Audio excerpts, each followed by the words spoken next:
الأنبياء والمرسلين وعلى آله وأصحابه أجمعين. أما بعد فأعوذ بالله من الشيطان الرجيم. بسم الله الرحمن الرحيم. الحمد لله رب العالمين الرحمن الرحيم مالك يوم الدين. إياك نعبد وإياك نستعين.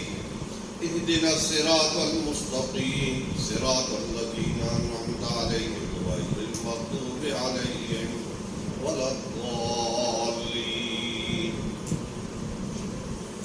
إن الله وملائكته يصلون على النبي يا أيها الذين آمنوا صلوا عليه وسلموا تسليما.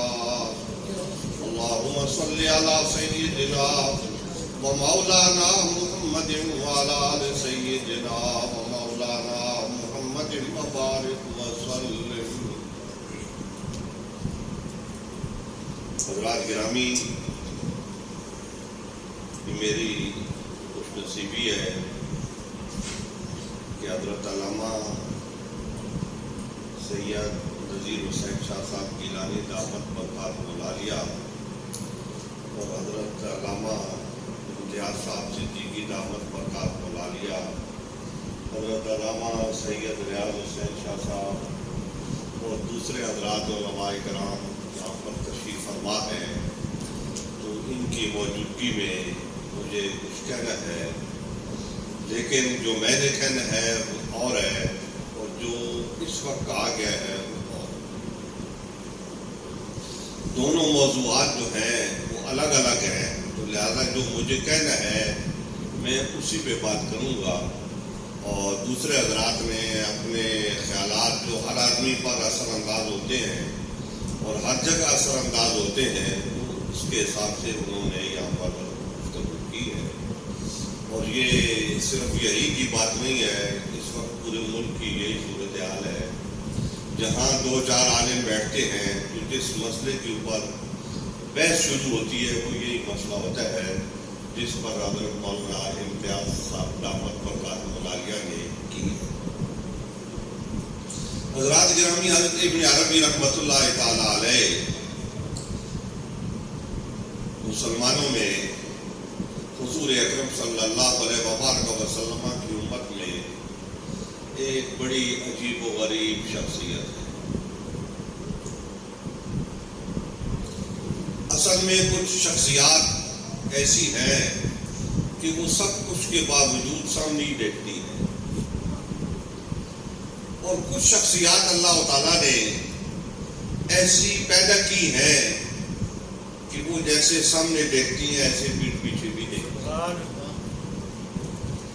کچھ لوگوں کو جو زمین پر ہے وہ نظر آتا ہے، اور کچھ لوگوں کو جو زیر زمین ہے وہ بھی نظر آتا ہے. ان آنکھوں سے پیٹھ کے پیچھے دیکھ لینا، زیر زمین دیکھ لینا، یہ ان آنکھوں کا کام نہیں ہے، یہ ان کا وظیفہ نہیں ہے. اگر یہ ان کا وظیفہ ہوتا تو سب لوگ ایسے ہی دیکھتے جیسے وہ خاص لوگ دیکھتے. تو یہ وہ خاص لوگ جو ہوتے ہیں ان کو اللہ رب العزت سے کچھ عطائیں ہوتی ہیں جو انہی کے ساتھ ہوتی ہیں، تو اہل زمانہ ان کو حیرت کی نظر سے دیکھتے رہتے ہیں اور غور و فکر کرتے رہتے ہیں، اور ان کے اثر کے لوگ سوچتے ہیں کہ شاید یہ ہم بھی حاصل کر لیں. لیکن ایک چیز کسبی ہوتی ہے اور ایک چیز عطائی ہوتی ہے، دونوں میں بڑا فرق ہوتا ہے.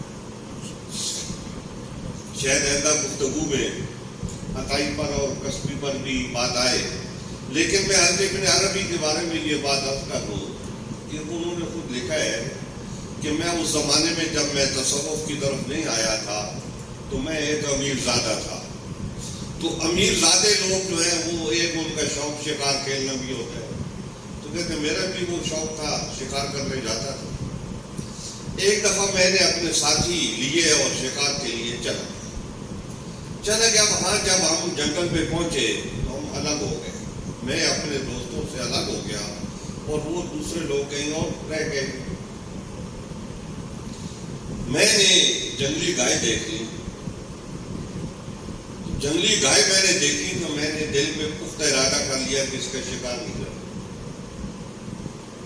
تو میں گھوڑے پہ بیٹھا تھا، سامان شکار میرے پاس تھا، تو میں اس گائے کے قریب گیا اور میرا گھوڑا جو ہے مجھے موقع دے کہ اس کو مار. لیکن میں نے اپنے دل میں تہیا کر رکھا تھا کہ مجھے شکار کرنا نہیں ہے اس گائے. وہ گائے چلتی رہی معمول کے مطابق. اتنے میں وہ میرے 4-5 دوست جو تھے وہ دور سے آئے، میری نظر پڑی ان کے اوپر، کیونکہ وہ گھوڑوں پہ دوڑتے ہوئے میری طرف آ رہے. تو گائے نے چڑھتے ہوئے ایسے اٹھا کے دیکھا، اٹھایا اور ایسے ان کی طرف دیکھا اور اٹھا کے. تو میں حیرت زدہ ہو گیا کہ گائے مجھ سے کیوں نہیں بھاگی اور ان کو دیکھ کے کیوں بھاگی. مجھے کچھ سمجھ میں نہیں آ رہا تھا. لیکن جب میں تصوف کے میدان میں اترا تو پھر یہ بات مجھے سمجھ میں آئی کہ گائے مجھ سے کیوں نہیں بھاگی اور ان سے کیوں بھاگی.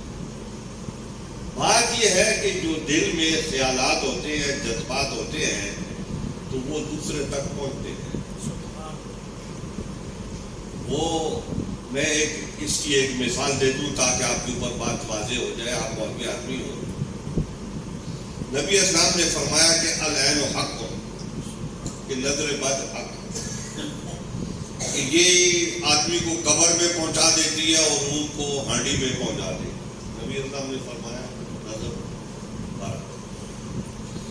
ایک صحابی نے دوسرے صحابی کو دیکھا اور وہ گرنے کے بعد جو ہے نا نبی اسلام تک رپورٹ پہنچی. تو نبی علیہ السلام نے دوسرے صحابی سے کہا جب تم نے اس کو دیکھا یہ تجھے اچھا لگا تو سبحان اللہ ماشاء اللہ تم نے کیوں نہیں کہا تاکہ تیری نظر بد کے اثرات اس کی اوپر نہ جاتے. حضرات گرامی، نظر بد کیا چیز ہے؟ وہ یہ جو دل ہے اس میں ایک جذبہ پیدا ہوتا ہے، ایک خواہش پیدا ہوتی ہے، ایک خیال پیدا ہوتا ہے ایک سامنے والے شخصیت کے بارے میں، آدمی کے بارے میں. اب وہ خیال جو ہے اس کے اندر منفی پہلو ہوتا ہے کہ اس آدمی کے پاس یہ نعمت ہے تو یہ کیوں ہے، اس کے پاس نہیں ہونی چاہیے، یہ نعمت میرے پاس ہونی چاہیے. تو اب وہ خیال اس کا یہاں سے اٹھ کے اوپر آتا ہے.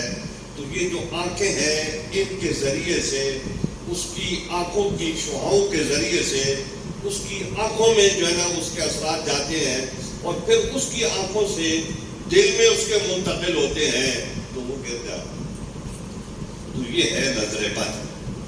تو اس کا مطلب یہ ہے کہ کسی کی نظر دوسرے کو جو لگتی ہے تو وہ منفی ہوتی ہے اور منفی اثرات بھی وہ کرتی ہے. اور پھر اگر کسی کی نظر جو ہے وہ اچھے اثرات مرتب کر کے تو ان کو وہ دوسرے کی طرف دے کے تو وہ بھی مثبت اثرات بھی اس سے مرتب ہوتے ہیں. جیسے یہ انسانی تھوک ہے، اس کے بارے میں حضرت ابن عربی نے بہت ساری باتیں کی حضرت عیسیٰ علیہ السلام کی بحث میں کہ اس تھوک کے حضرت جبریل علیہ السلام نے جو تھوک ماری تو وہ اس میں ان کے تھوک کے اثرات تھے اور وہ اثرات نے حضرت عیسیٰ علیہ السلام پر کیا نتائج مرتب کیے. حضرت ابن عربی نے حضرت عیسیٰ علیہ السلام پر جہاں لکھا تو وہاں اس بات کو تفصیل سے بیان کیا. تو میں یہ بات عرض کرنا چاہتا ہوں کہ مثبت چیز جو ہے وہ بھی اپنا اثر رکھتی ہے. حضرت سیدنا پیر میر شاہ صاحب رحمۃ اللہ تعالی علیہ کا جو آخری دور تھا اس میں آپ آنکھ بھی کسی وقت کھولتے تھے تو وہ آپ کی خدمت میں ایک پاگل کو لایا گیا اور اس کو رسیوں سے بندھا ہوا تھا. تو وہ حضرت صاحب کے سامنے بیٹھا ہوا تھا. اچانک حضرت صاحب نے آنکھ کھولی تو توجہ سے اس کی طرف دیکھا تو وہ اپنے بھائیوں سے کہنے لگا کہ یہ مجھے رسیوں سے کیوں باندھ رکھا ہے، یہ کھولو اور میں حضرت صاحب کے سامنے بیٹھا ہوں، میرے سر پہ ٹوپی رکھو، میں سر ننگا بیٹھا ہوں. مطلب یہ ہوا کہ حضرت صاحب کی نظر اس پہ پڑی. تو جب ایک آدمی کی نظر سے کوئی بیمار ہو سکتا ہے تو دوسرے کی نظر سے کوئی بیمار ٹھیک بھی ہو سکتا ہے. تو حضرت ابن عربی رحمۃ اللہ تعالی علیہ جو فرماتے ہیں کہ مجھے سمجھ میں نہیں آ رہا تھا، جب میں تصوف میں آیا تو یہ بات مجھے سمجھ میں آئی.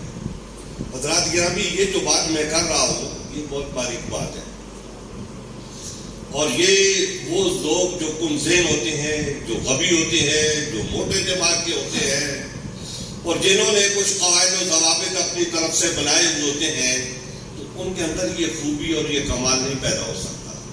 یہ ذہانت سے متعلق ہے اور بہت ہی دقیق بات ہے، اور ایسے لوگ جب تصوف میں آتے ہیں تو وہ بلندیوں پہ پہنچتے، وہ سارے اشارے سمجھتے ہیں اور بلند مرتبوں پر پہنچتے ہیں۔ تو حضرت ابن عربی رحمۃ اللہ تعالی علیہ وہ 6-7 سال کے تھے تو ان کے باپ لے گئے آپ کو، ان کے تعلق ابن رشد سے تھے، تو ابن رشد فلسفی آدمی تھا، فقی بھی تھا، فلسفی بھی تھا، فقہ میں بھی اس کی کتابیں ہیں، فلسفے میں بھی ہیں۔ تو وہ ابن عربی کی والد جو ہے وہ ابن رشد سے اپنے بیٹے کا ذکر کرتے رہتے تھے، تو ابن رشد نے کہا کہ اس کو لے کے آنا کسی کو، تو ایک دن یہ لے کے پہنچ گئے۔ ابن رشد نے کچھ سوال کیے حضرت ابن عربی سے، انہوں نے ان کے جوابات دیے تو ابن رشد جو ہے نا وہ حیران ہو گیا، کہنے لگے یہ تو ہمارے فلسفے میں ہے کہ بعض آدمی جو ہے وہ ان کی بلندیوں پہ بغیر کسی محنت کے اور بغیر کسی تردد کے پہنچ جاتے ہیں، لیکن یہ بات سمجھ میں نہیں آتی تھی۔ الحمدللہ میں نے اپنی زندگی میں ایک ایسا سبحان اللہ۔ تو میں یہ ان کے بچپن کا واقعہ اس لیے بیان کر رہا ہوں تاکہ آپ کو اندازہ ہو کہ وہ کتنے گہرائی والے آدمی تھے اور کتنی باریکی سے بات کو سمجھنے والے تھے۔ وہ کہتے ہیں کہ ابن سینا چوکیدار کا بیٹا تھا، تو جو عالم تھے بادشاہ کے دربار میں ان سے شہزادہ بھی پڑھتا تھا، یہ بھی پڑھتا تھا، تو شہزادہ صاحب تو ابن سینا طالب علم تھا، تو وہ استاد کی بات کو سمجھتا، اس کو اپنے دل و دماغ میں بٹھاتا، اس کے اوپر سوالات پیدا کرتا، پھر وہ استاد سے مکالمہ کرتا۔ تو شہزادہ صاحب ہوتے ہیں جو لوگوں نے بادشاہ سے شکایت کی کہ یہ استاد جو ہیں یہ شہزادے پہ اتنی توجہ نہیں دیتے، تو وہ باپ جو ہے اس کے بیٹے کے اوپر زیادہ توجہ دیتے۔ تو بادشاہ نے ذکر کیا مولوی صاحب سے، استاد صاحب نے ان سے بادشاہ سے کہا کہ فلاں دن آپ آ جاؤ۔ تو وہ جہاں بیٹھتے تھے تو بادشاہ جب آ گیا تو جو ان کی نشست تھی استاد کے سامنے والی، استاد نے ایک کاغذ قالین کے نیچے رکھ اوپر قالین بچھا دی، تو شہزادہ صاحب آئے تو بیٹھ کے معمول کے مطابق بیٹھے، وہ علی سینا آیا بیٹھا، کبھی اوپر دیکھتا ہے کبھی اوپر دیکھتا ہے کبھی نیچے دیکھتا ہے۔ استاد نے پوچھا کیا بات ہے، تو وہ علی سینا کہتا ہے کہ آج چھت کچھ قریب لگتی ہے تو اس پر پہلے ایسا نہیں ہوتا۔ تو اب بیٹا تو وہ باپ کا ہے، چوکیدار کا بیٹا ہے، لیکن اللہ تعالیٰ نے جو اس کو صلاحیتیں بخشی ہیں وہ اسی کے لیے ہے، وہ شہزادہ صاحب کے لیے۔ تو میرے کہنے کا مطلب یہ ہے کہ کچھ لوگ ایسے ہوتے ہیں کہ وہ اپنے بچپن میں ان کی شناخت ہو جاتی ہے اور وہ بہت بلندیوں والے لوگ ہوتے ہیں، اور حضرت ابن عربی رحمۃ اللہ تعالی علیہ ان لوگوں کو ایسے لوگوں کی ایک صفت بھی ہوتی ہے، ان کے لوگ حامی بھی ہوتے ہیں، مخالف بھی ہوتے ہیں۔ جتنا بڑا آدمی ہوگا اتنے زیادہ اس کے حامی بھی ہوں گے، مخالف بھی ہوں گے۔ ایک اس کی تعریف کرے گا، دوسرا اس کی برائی کرو چھوڑ، ایک دن مجھے ملا تھا اور ایسے کہہ رہا تھا، اور دوسرا اس کی خوبیوں کو اور اس کے کمالات کو بیان کرتے ہیں۔ حضرت ابن عربی کے ساتھ یہ بات بھی تھی، لیکن ایک بات اور بھی تھی، اور وہ بات یہ تھی کہ حضرت ابن عربی کا جو موافقت کرنے والا ہے ان سے، وہ بھی اپنے دور کا بڑا آدمی ہے، اور مخالفت کرنے والا بھی اپنے دور کا بڑا آدمی۔ چھوٹے آدمی کا حضرت ابن عربی رحمۃ اللہ تعالی علیہ سے کوئی واسطہ اور کوئی تعلق نہیں ہے، وہ بہت دور ہے ان سے۔ گزشتہ دنوں مجھے ایک صاحب ملے ٹی وی میں، تو انہوں نے مجھ سے کہا کہ میں آپ سے ملنا چاہتا ہوں۔ میں نے کہا کیوں ملنا چاہتے ہیں؟ تو انہوں نے کہا میں کچھ باتیں کرنا چاہتا ہوں۔ وہ عالم تھے، کہا آپ جب آپ کو موقع ملے آپ فون کر دینا، میں آپ کا انتظار کروں۔ ایک دن ان کا فون آ گیا، میں نے کہا جائے وہ آئے، آ کے بیٹھے، چائے بھائی پینے کے بعد وہ کہتے ہیں کہ وہ بخاری میں آتا ہے حدیث کرتاس میں حضرت عمر نے یہ کیا اور فلاں صحابی نے یہ کیا اور فلاں صحابی نے یہ کیا، فلاں روایت میں جو ہے نا فلاں کتاب میں آتا ہے کہ وہ حضرت عثمان نے یہ کیا اور حضرت عمر نے یہ کیا اور یہ زیادتی کی، اور فلاں ایک کتاب جو ہے آپ کی اس میں یہ آتا ہے کہ نبی اسلام نے فرمایا ہے میرا ولی اور میرا وارث جو ہے وہ علی ہے۔ میں نے کہا اور بھی کچھ فرمانا چاہیے تو فرما دیں تاکہ ایک ہی دفعہ میں ساری باتیں آپ کو۔ انہوں نے اور بھی ایک دو باتیں سنا دی۔ میں نے ان سے کہا ہمارا ہے ایک عقائد کا نظام اور وہ شرع عقائد میں لکھا ہوا ہے، عقیدے کے ہمارے جتنے معاملات ہیں جتنی باتیں ہیں وہ ساری کی ساری شرع عقائد میں لکھے ہوئے ہیں، تو ہمارے جتنے علماء ہیں وہ سارے علماء شرع عقائد پڑھ کے عالم بنے ہیں، بغیر شرع عقائد پڑھے ہوا کوئی عالم نہیں ہو سکتا نہ ہے۔ میں نے کہا وہ ہمارے یہاں عقیدے کی باتیں موجود ہیں اور اس میں یہ بات لکھی ہوئی ہے کہ یہ جو خلافت کا نظام ہے اس کا عقیدے سے کوئی تعلق نہیں ہے۔ عقیدے کو عقیدہ بھی کہا جاتا ہے تو اصل بھی کہا جاتا ہے۔ کچھ کتابیں ہیں ان کے نام بھی ہوتے ہیں اصول الدین۔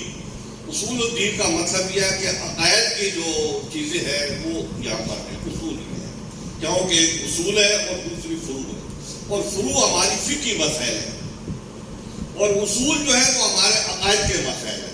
تو میں نے کہا یہ ہمارے عقائد کے مسائل ہیں، ان پر یہ کتابیں ہیں اور یہ شرع عقائد ہے اور ہمارا عقیدے جتنے بھی ہیں سارے اس میں لکھے ہوئے ہیں، اور اس میں یہ لکھا ہوا ہے کہ یہ جو خلافت کا مسئلہ ہے نبی علیہ السلام کے بعد کا، اس کا عقیدے سے اس کا علم کلام سے کوئی تعلق نہیں ہے۔ تو وہ کہنے لگا کہ یہ آپ کے ہاں اصول دین میں نہیں، ہمارے یہاں اصول دین میں نہیں ہے۔ میں نے کہا ہماری آخری کتاب جو علم کلام پہ آئی ہے تو وہ مولانا فضل رسول صاحب بدایونی کی المعتقد المنتقد، اس میں بھی انہوں نے یہی بات لکھی ہے کہ یہ مسئلہ جو ہے یہ علم کلام سے متعلق نہیں ہے، یہ عقیدے سے متعلق نہیں ہے، یہ اصول سے متعلق نہیں ہے۔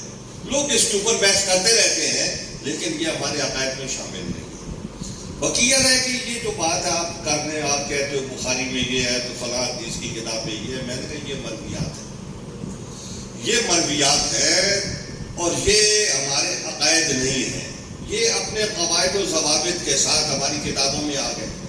جیسے میں نے اس سے کہا کہ آپ کی کتابوں میں کہ قرآن حکیم میں تحریف ہوئی ہے، میں نے کہا ہے کہ نہیں ہے؟ کہتے ہے۔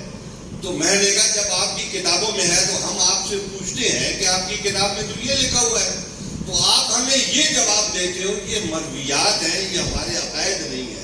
ہمارا عقیدہ یہ ہے کہ یہ قرآن پاک جو ہے یہ جواب صحیح ہے یا غلط ہے۔ میں نے کہا میں اس میں بحث نہیں کرتا ہوں، لیکن جو جواب آپ ہمیں دیتے ہو وہ یہ والا جواب ہے۔ تو میں نے کہا ہمارا بھی آپ کو یہی جواب ہے، یہ مرویات ہیں جو ہماری کتابوں میں آ گئی ہیں، اور یہ جو کتابیں لکھنے والے ہیں ان کے اپنا بھی نظریہ یہ نہیں تھا۔ جیسے اب تراویح کی بحث ہے، اس میں ایک صاحب نے پیش کی کہ حضرت عمر فاروق رضی اللہ تعالیٰ عنہ نے حضرت ابی ابن کعب سے فرمایا کہ ان لوگوں کو 11 رکعت پڑھو تراویح۔ تو میں نے ان سے گزارش کی کہ یہ جو آپ بیان کر رہے ہو تو آپ حوالہ بھی دے رہے ہو موطا امام مالک کا، تو آپ تو بخاری کا حوالہ دیا کرتے ہو، تو آج موطا امام مالک کی طرف سے ہم آپ کی رغبت ہو گئی۔ پھر میں نے ان سے یہی بات کہی امام مالک کا مذہب جو ہے وہ 33 تراویح کا ہے، 30 تراویح ہے اور 3 وتر ہیں ان کے یہاں، یہ ان کا مذہب ہے، اور ان کی جو فقہ ہے اس میں یہی ہے، اور مالکی اتنی رکعتیں پڑھتے ہیں، اور یہ روایت موطا امام مالک میں ہے، تو یہ روایت ہے، یہ خود امام مالک کا مذہب بھی نہیں ہے۔ تو جب ان کا مذہب نہیں ہے تو آپ ہمیں کہہ رہے ہو کہ ہم اس روایت کو قبول کر لیں؟ تو میں نے کہا ایسے ہی ایک روایت ہوتی ہے اور ایک جو ہے نا مذہب ہوتا ہے، تو ہمارا مذہب جو ہے وہ شرع عقائد میں ہے، بقیہ مرویات ہیں ان میں اونچ نیچ لگی رہتی ہے، تعویلیں ہوتی رہتی ہیں، راویوں کے حساب سے بحث ہوتی رہتی ہے، یہ ضعیف ہے تو یہ طاقتور ہے، یہ بہت مضبوط آدمی ہے، اور یہ کمزور آدمی ہے، یہ ہے، یہ ہے۔ میں نے کہا یہ چلتا رہتا ہے، یہ ہمارے عقائد نہیں ہے۔ تو حضرات گرامی، میں آپ سے یہ گزارش کر رہا ہوں کہ بالکل اسی طریقے سے یہ باتیں ہیں کہ حضرت ابن عربی رحمۃ اللہ تعالیٰ علیہ جو ہیں وہ ایک بڑی شخصیت ہے، اور ان کے جو مخالفین ہیں وہ ماشاءاللہ جب آدمی ان کی فہرست پہ نظر ڈالتا ہے تو آدمی حیران رہ جاتا ہے کہ اپنے دور کے اتنے بڑے بڑے علامے جو ہیں یہ حضرت ابن عربی کے مخالفین کے سامنے پڑے۔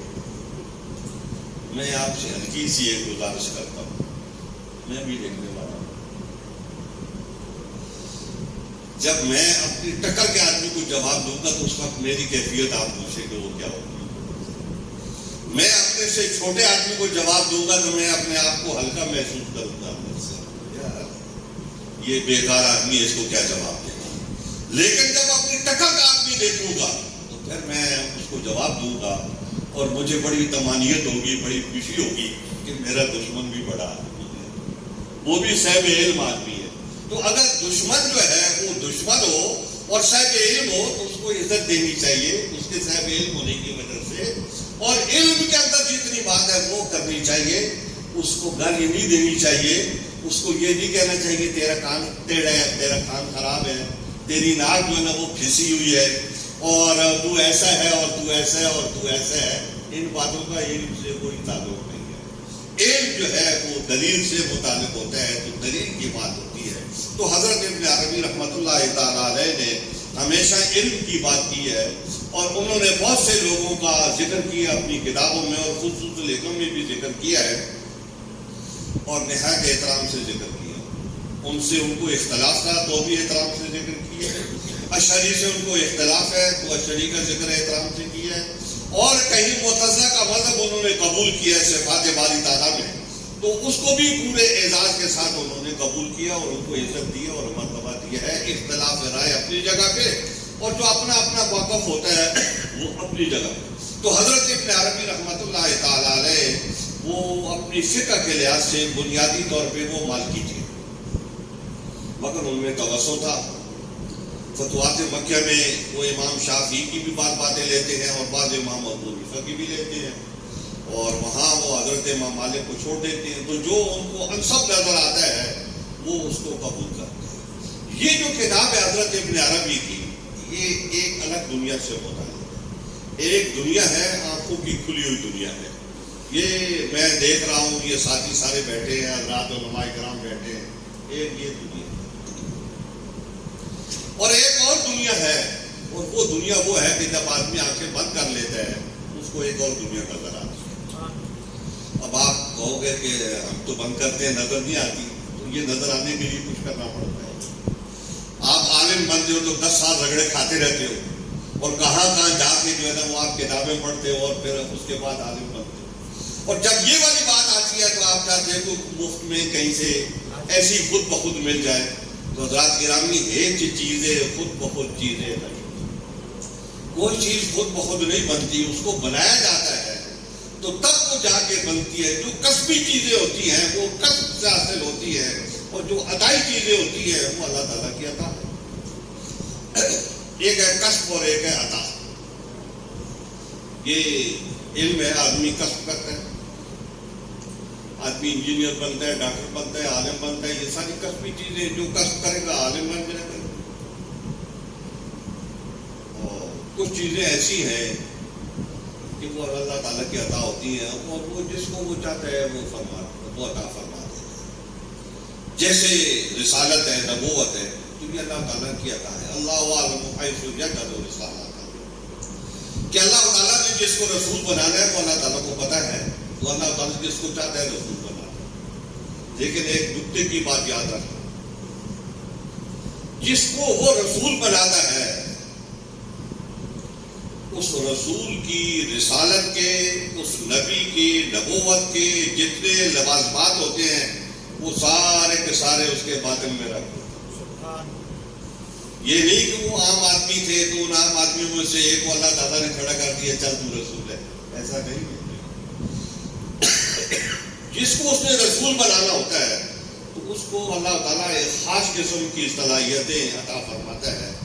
آپ نے دیکھا بچہ بھی کبھی بولا، لیکن وہ جس کو اللہ نے صلاحیت عطا فرمائی ہے وہ کہہ رہا ہے انی عبداللہ، اور پھر غیب کی خبریں بتا رہا ہے آتانی الکتاب، اس نے کتاب تو مجھے دے دی ہے، فیصلہ کر دیا اس نے، وجعلنی نبیا، اور اس نے مجھے نبی بنا دیا ہے. ماضی کی باتیں بتا رہا ہے، فیصلے بتا رہا ہے. تو وہ تو بچہ ہے، بچہ تو بات بھی نہیں کرتا. اور وہ کہہ رہے ہیں کیف نکلم من کان فی المہد صبیا، کہ وہ جو بچہ ہے اس سے ہم جو کیا بات کریں، اس سے ہم کیا سوال کریں؟ کیا بچوں سے بھی سوال کیے جاتے ہیں؟ لیکن بچہ خود بول رہا ہے. تو یہ صلاحیت کس نے دی؟ یہ نبوت کی صلاحیت ہے، یہ رسالت کی صلاحیت ہے جو اللہ تعالیٰ نے اس بچے کے اندر رکھی تھی. تو وہ پیدائشی طور پہ نبی تھا. نبی جو ہوتا ہے وہ پیدائشی طور پہ نبی ہوتا ہے. یہ نہیں ہوتا کہ اچانک اللہ تعالیٰ کسی کو پکڑ کے نبی بنا دیتا ہے، اور جس کو اللہ تعالیٰ نبی بنا دے اس کو اس نے کبھی نبوت سے نکالا بھی نہیں ہے. یہ بات بھی 1,24,000 انبیاء کرام تشریف لائے، ان کے حالات ہمارے سامنے ہیں. کچھ 27-28 کا ذکر قرآن حکیم میں ہے. تو کسی کو اللہ تعالیٰ نے نبوت سے معزول نہیں کیا ہے. تو جس کو اللہ تعالیٰ عطا فرماتا ہے تو یہ اس کا احسان ہوتا ہے، یہ اس کی عطا ہوتی ہے. تو عطا کا مقابلہ نہیں ہو سکتا، کسب کا مقابلہ ہو سکتا ہے. تو حضرت ابن عربی رحمۃ اللہ تعالیٰ علیہ کو بھی اللہ تعالیٰ نے بہت سی نعمتیں عطا فرمائی تھی. ظاہر ہے تصوف میں بھی ایک کسب کا نظام موجود ہے، اور کچھ کے بارے میں یہ اصطلاح بھی موجود ہے کہ فلانا مادر ذات بنی. ایک بچہ پیدا ہوا یکم رمضان کو، تو وہ دن کو ماں کا دودھ نہیں پیتا. تو مطلب یہ ہے کہ یہ بچہ عام سا نہیں ہے، خاص بچہ ہے. تو سمجھدار آدمی کو اسی وقت اندازہ ہو جانا چاہیے کہ یہ عام بچہ نہیں ہے، کہ یہ کوئی خاص بچہ ہے کہ یہ دن کو ماں کا دودھ کیوں نہیں پیتا. تو شرعی حکم ہے اس پہ تو لاگو نہیں، وہ تو بچہ ہے، وہ تو نابالغ ہے. تو نابالغ کے اوپر شرعی احکام نہیں ہے، اس کے اوپر روزہ فرض نہیں ہے، اس کے اوپر کچھ نہیں ہے. لیکن اس کے اندر ایک چیز موجود ہے کہ جو اللہ تعالیٰ کا حکم ہے اس کی پیروی کس طریقے سے کرنی ہے، وہ اس کی جبلت میں ہوتی ہے، وہ اس کی صنعت میں ہوتی ہے. اس کے لیے اس کو سوچنا نہیں پڑتا، اس کے لیے اس کو تردد نہیں کرنا پڑتا. جو حکم ربی ہے اسی کے اوپر عمل پیرا. حضرت ابن عربی رحمۃ اللہ تعالی علیہ کی ان لوگوں میں سے ہیں، اور اس میں کوئی شک نہیں ہے کہ وہ اپنے عہد کے بڑے آدمی ہیں. حضرات گرامی، ہم نے بچپن میں جب شعور ہمارا بیدار ہوا تو ابن عربی کا نام سننا شروع کیا. حضرت پیر میر شاہ صاحب کے ملفوظات میں بہت ساری چیزیں حضرت ابن عربی کی خصوص و فتوحات کے حوالے سے وہ پڑھتے رہتے تھے. کچھ سمجھ آتی تھی، کچھ نہیں آتی تھی. لیکن یہ بات دماغ میں طے ہو گئی کہ یہ کسی کو سمجھ میں نہیں آتے. حضرت ابن عربی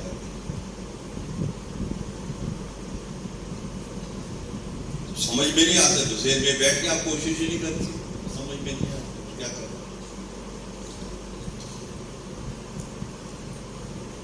ایک وقت اسی میں گزر کے دھیرے دھیرے خیال آیا جب اللہ کی کتاب ہماری سمجھ میں آتی ہے تو ابن عربی کی کتاب کیوں سمجھ میں نہیں آئی.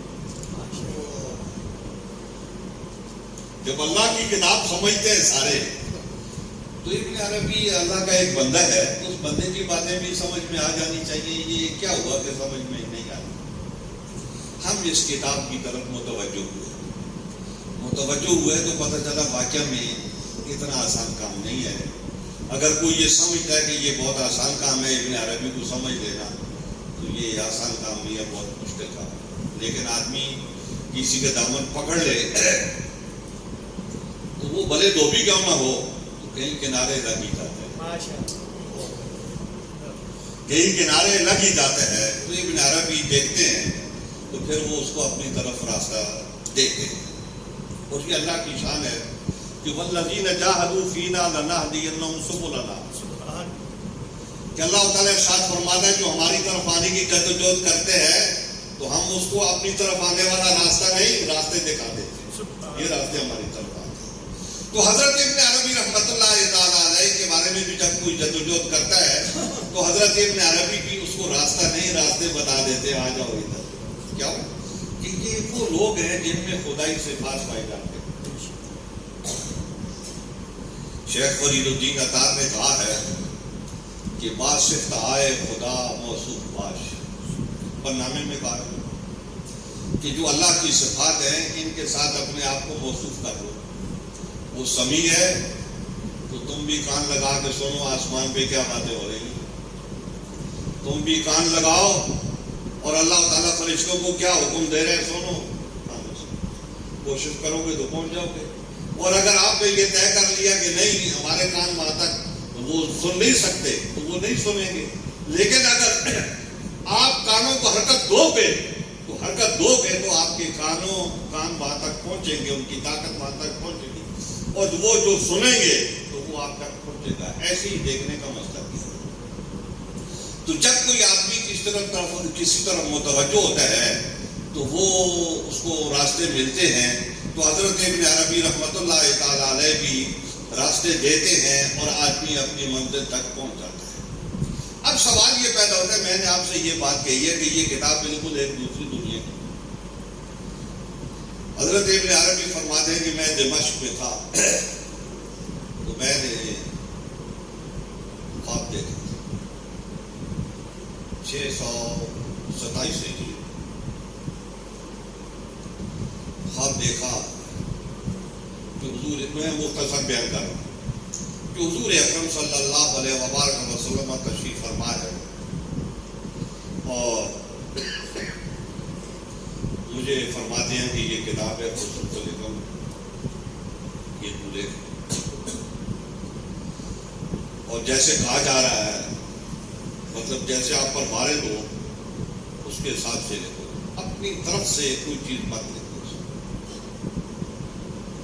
ظاہراً بھی نبی علیہ السلام نے یہ بات ارشاد فرمائی ہے کہ جو بات میں نے نہیں کہی ہے اور کوئی کہتا ہے یہ نبی علیہ السلام نے کہی ہے تو فَلْيَتَبَوَّأْ مَقْعَدَهُ مِنَ النَّارِ، اس کا ٹھکانہ جانا. تو اس لیے علماء کرام جب نبی علیہ السلام کی حدیث بیان کرتے ہیں تو آخر میں ایک جملہ کہتے رہتے ہیں او کما قال صلی اللہ علیہ وسلم. ہمارے استاد صاحب سے مولانا رام صاحب مشکات پڑھاتے تھے تو مشکات کا ترجمہ رکھا ہوا ہوتا تھا، نواب قطب الدین ترجمہ رکھا ہوا ہوتا تھا. استاد جی آپ نے مشکات کا ترجمہ رکھا،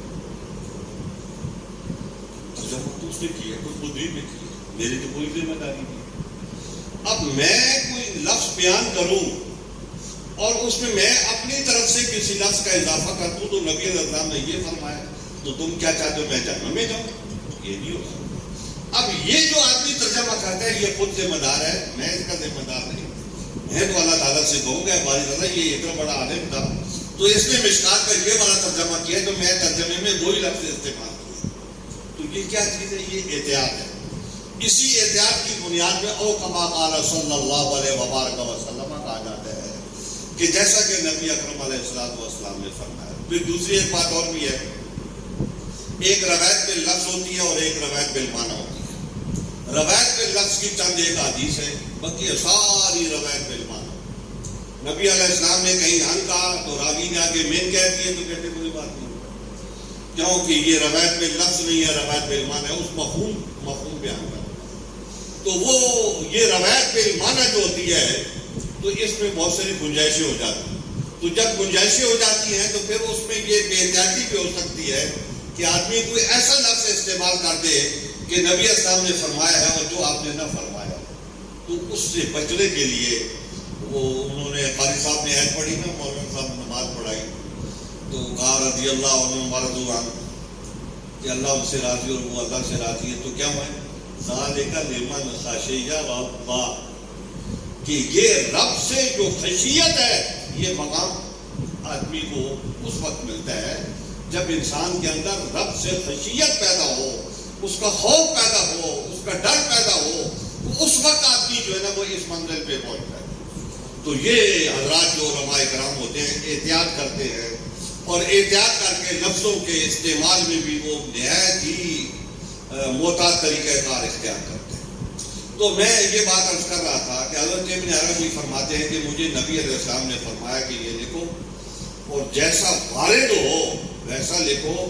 اپنی عقل میں کوئی چیز آتی ہے تو اس کو ادھر مت لاؤ. تو انہوں نے کہا میں نے اسی طریقے سے لکھا.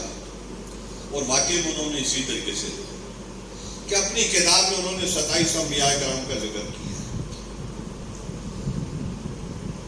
انبیاء کرام کی ایک ترتیب ہے. سب سے پہلے حضرت آدم علیہ السلام ہے، پھر حضرت عیسیٰ علیہ السلام ہے، پھر اس کے بعد جو ہے نا وہ حضرت ادریس آتے ہیں، یا بعض کے نزدیک حضرت نوح علیہ السلام آتے ہیں. پھر وہ ادریس کون ہے، الیاس وہی ہیں. یہ ساری بحثیں ہیں جو کتابوں میں موجود ہیں. پھر حضرت یعقوب علیہ السلام باپ ہیں، یوسف علیہ السلام بیٹے ہیں. بیٹے کا ذکر پہلے کر دیتے ہیں، باپ کا ذکر بعد میں کرتے ہیں. تو وہ نبوت میں پہلے ہیں تو ان کا ذکر آخر میں کر دیتے ہیں. تو یہ انہوں نے کیا ہے. لیکن ایک کام انہوں نے کیا ہے کہ پہلے اور آخری نبی میں ترتیب رکھی ہے کہ سب سے پہلے حضرت آدم علیہ السلام کا ذکر کیا ہے اور سب سے آخر میں نبی علیہ السلام کا ذکر. اس ترتیب کو باقی رکھا انہوں نے اول اور آخر کی، لیکن درمیان میں انہوں نے ترتیب جو ہے وہ باقی نہیں رکھی. کیوں نہیں رکھی؟ کہتے ہیں اسی طریقے سے اعلان ہو رہا ہے. تو جس طریقے سے اعلان ہو رہا ہے تو وہ پابند ہے اس بات کے کہ اس کو آگے اسی طریقے سے منتقل کرنا. اس میں بعض باتیں بڑی نازک ہیں. حضرت ابن عربی نے ان پہ بحث کی، لیکن حضرت ابن عربی سے پہلے بھی علماء کرام خصوصاً متکلمین ان پر بحث کر چکے ہیں.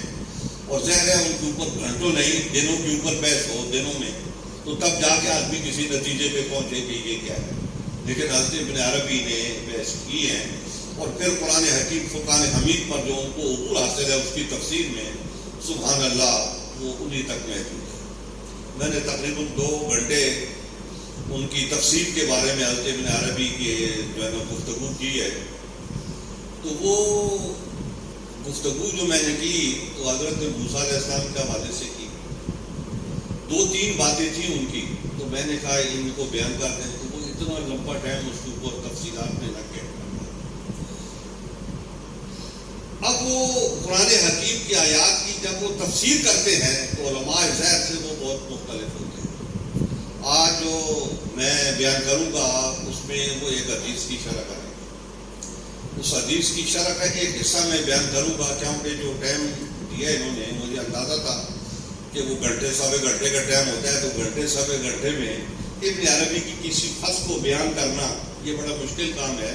کسی ایک مسئلے کے اوپر تو بات ہو سکتی ہے، لیکن یہ ہے کہ پوری فصل کا لب لباب بیان کر دیا جائے اور یہ سمجھ لے آدمی کہ میں نے واقعہ میں بیان کر دیا ہے تو یہ بات صحیح نہیں ہے. تو بہرکیف حضرت ابن عربی رحمۃ اللہ تعالیٰ علیہ کو قرآن حکیم کی تفسیر پر بڑا عبور حاصل تھا اور پھر اسی طریقے سے ان کو حدیث پر بھی عبور حاصل تھا. حضرات گرامی یہ جو ہمارے علماء کرام ہیں سارے میں نے جیسے کہا شرح عقائد پڑھے تو آپ لوگ جانتے ہیں کہ شرح عقائد میں جو صفات الہیہ ہیں تو ان کے بارے میں بحث موجود ہے. کچھ صفات ذاتیہ ہیں اور کچھ غیر ذاتیہ ہیں. اور وہ صفات سمانیہ جو اللہ تعالیٰ کی صفات ہیں اس کی ذات کی صفات ہیں تو ان کو اوپر سب نے بحث کی ہے. شرح عقائد میں بھی ہے، اس کے مرجی بھی بحث کرتے ہیں. تفتزانی نے بھی کی ہے. تفتزانی تو اشارے ہے، ماتن جو ہے اس نے بھی اشارے دیے ہیں. تو یہ سارے لوگ اس کے اوپر بحث کرتے ہیں. تو یہ تو وہ کتابیں جو درس نظامی میں آتی ہیں. درس نظامی سے ہٹ کے جو کتابیں لکھی ہیں امام اشعری نے اور امام باقرانی نے اور دوسری جو ہے نا چیزیں ہیں تو الگ الگ سے کتابیں لکھی جو ہمارے درس نظامی والے لوگوں کی دسترس میں نہیں ہوتی. لیکن آج کل علم عام ہو گیا ہے، کتابیں عام ہو گئی ہیں، دنیا بہت بدل گئی ہے. میں اس دن کہہ رہا تھا کہ مجھے ایک وقت میں کتاب کی ضرورت تھی، میں بڑا پریشان تھا اور کراچی میں ہم نے تلاش کر لی، ملتی نہیں ہے، کسی بھی شخصی کو تو کھانے میں نہیں ہے. تو ایک آدمی سے میں نے کہا یار ایسے ایسی کتاب تلاش کر رہا ہوں مل نہیں رہی. تو اس نے کہا کتابیں کہاں ملتی ہے؟ میں نے کہا بیروت میں ملتی ہے. تو اس نے کہا بیروت میں ملتی ہے؟ میں تو وہاں جاتا رہتا ہوں، میں نے تو کبھی نہیں دیکھی. میں نے کہا تو وہاں کیوں جاتا ہے؟ کہتے میری بیوی وہاں کی ہے. میں نے کہا تو بیوی کی بات آ جائے تجھے بیوی ملتی ہے، کتابوں کے پیچھے جائے گا تو تجھے کتابیں ملیں. اس نے کہا اچھا میں فون کرتا ہوں. اس نے وہاں فون کیا، 2-3 دن بعد وہ کتاب لے کے آ گیا. کہتے یہ کتاب آپ کو چاہیے. مطلب دنیا بدل گئی. ایک وہ زمانہ تھا کہ تفسیر کشاف کو دیکھنے کے لیے بڑے بڑے علماء ترستے تھے ہندوستان کے.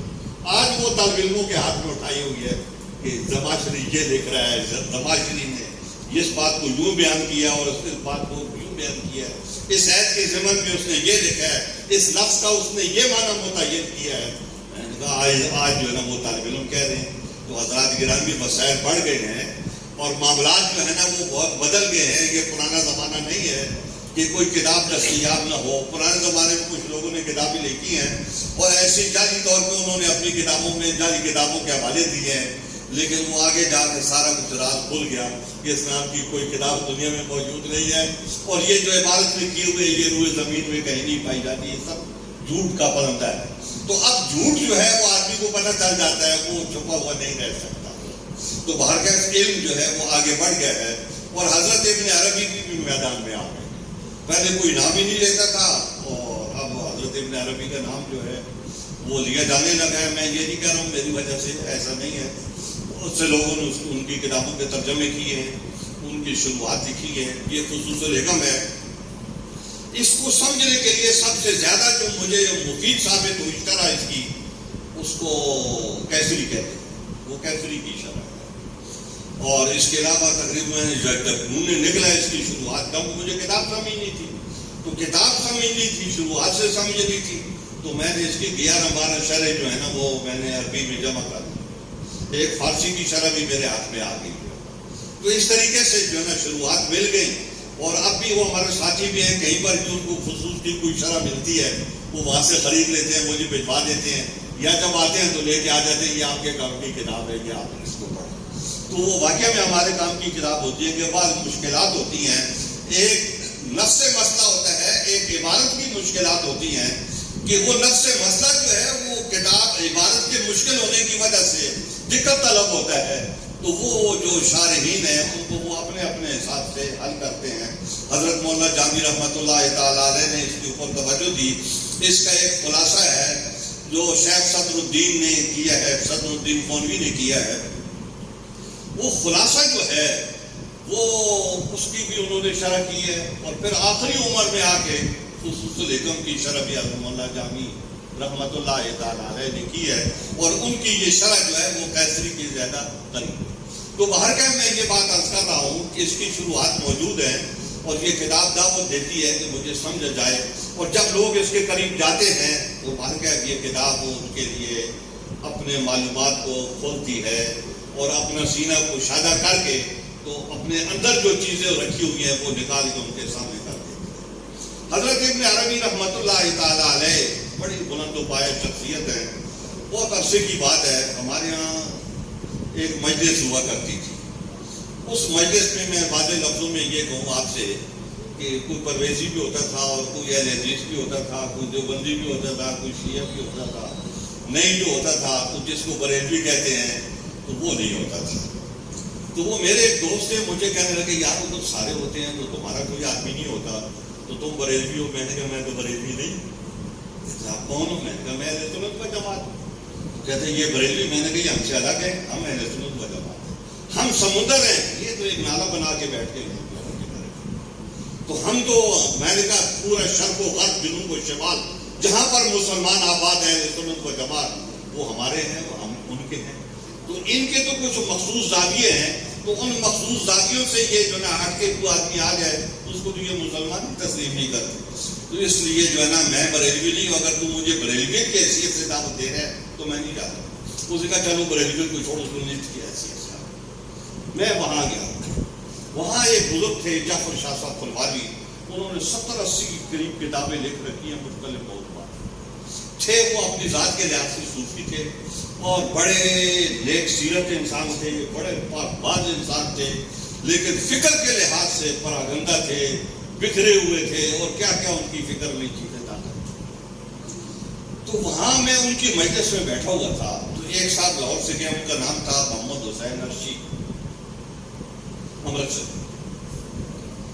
کاتب بھی تھے، لکھنا بھی جانتے تھے، سمجھتے بھی تھے، سب شعبوں میں داخل بھی تھے، تھوڑے پرویزی بھی تھے، تھوڑے اہل حدیث بھی تھے، یہ بھی تھے۔ انہوں نے ایک مجلس میں وہاں دوران گفتگو وحدت الوجود والوں کے خلاف،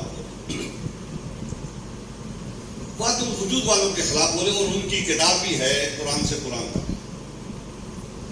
وہ قرآن سے قرآن تک میں ان کی کتاب پہلے سے پڑھا ہوا تھا. تو وہ اس مجلس میں بولنے لگے کہ وہ حضرت پیر میر علی شاہ صاحب نے لکھا ہے کہ اگر خدا کی کوئی صورت ہوتی تو وہ مولانا روم کی صورت نہیں.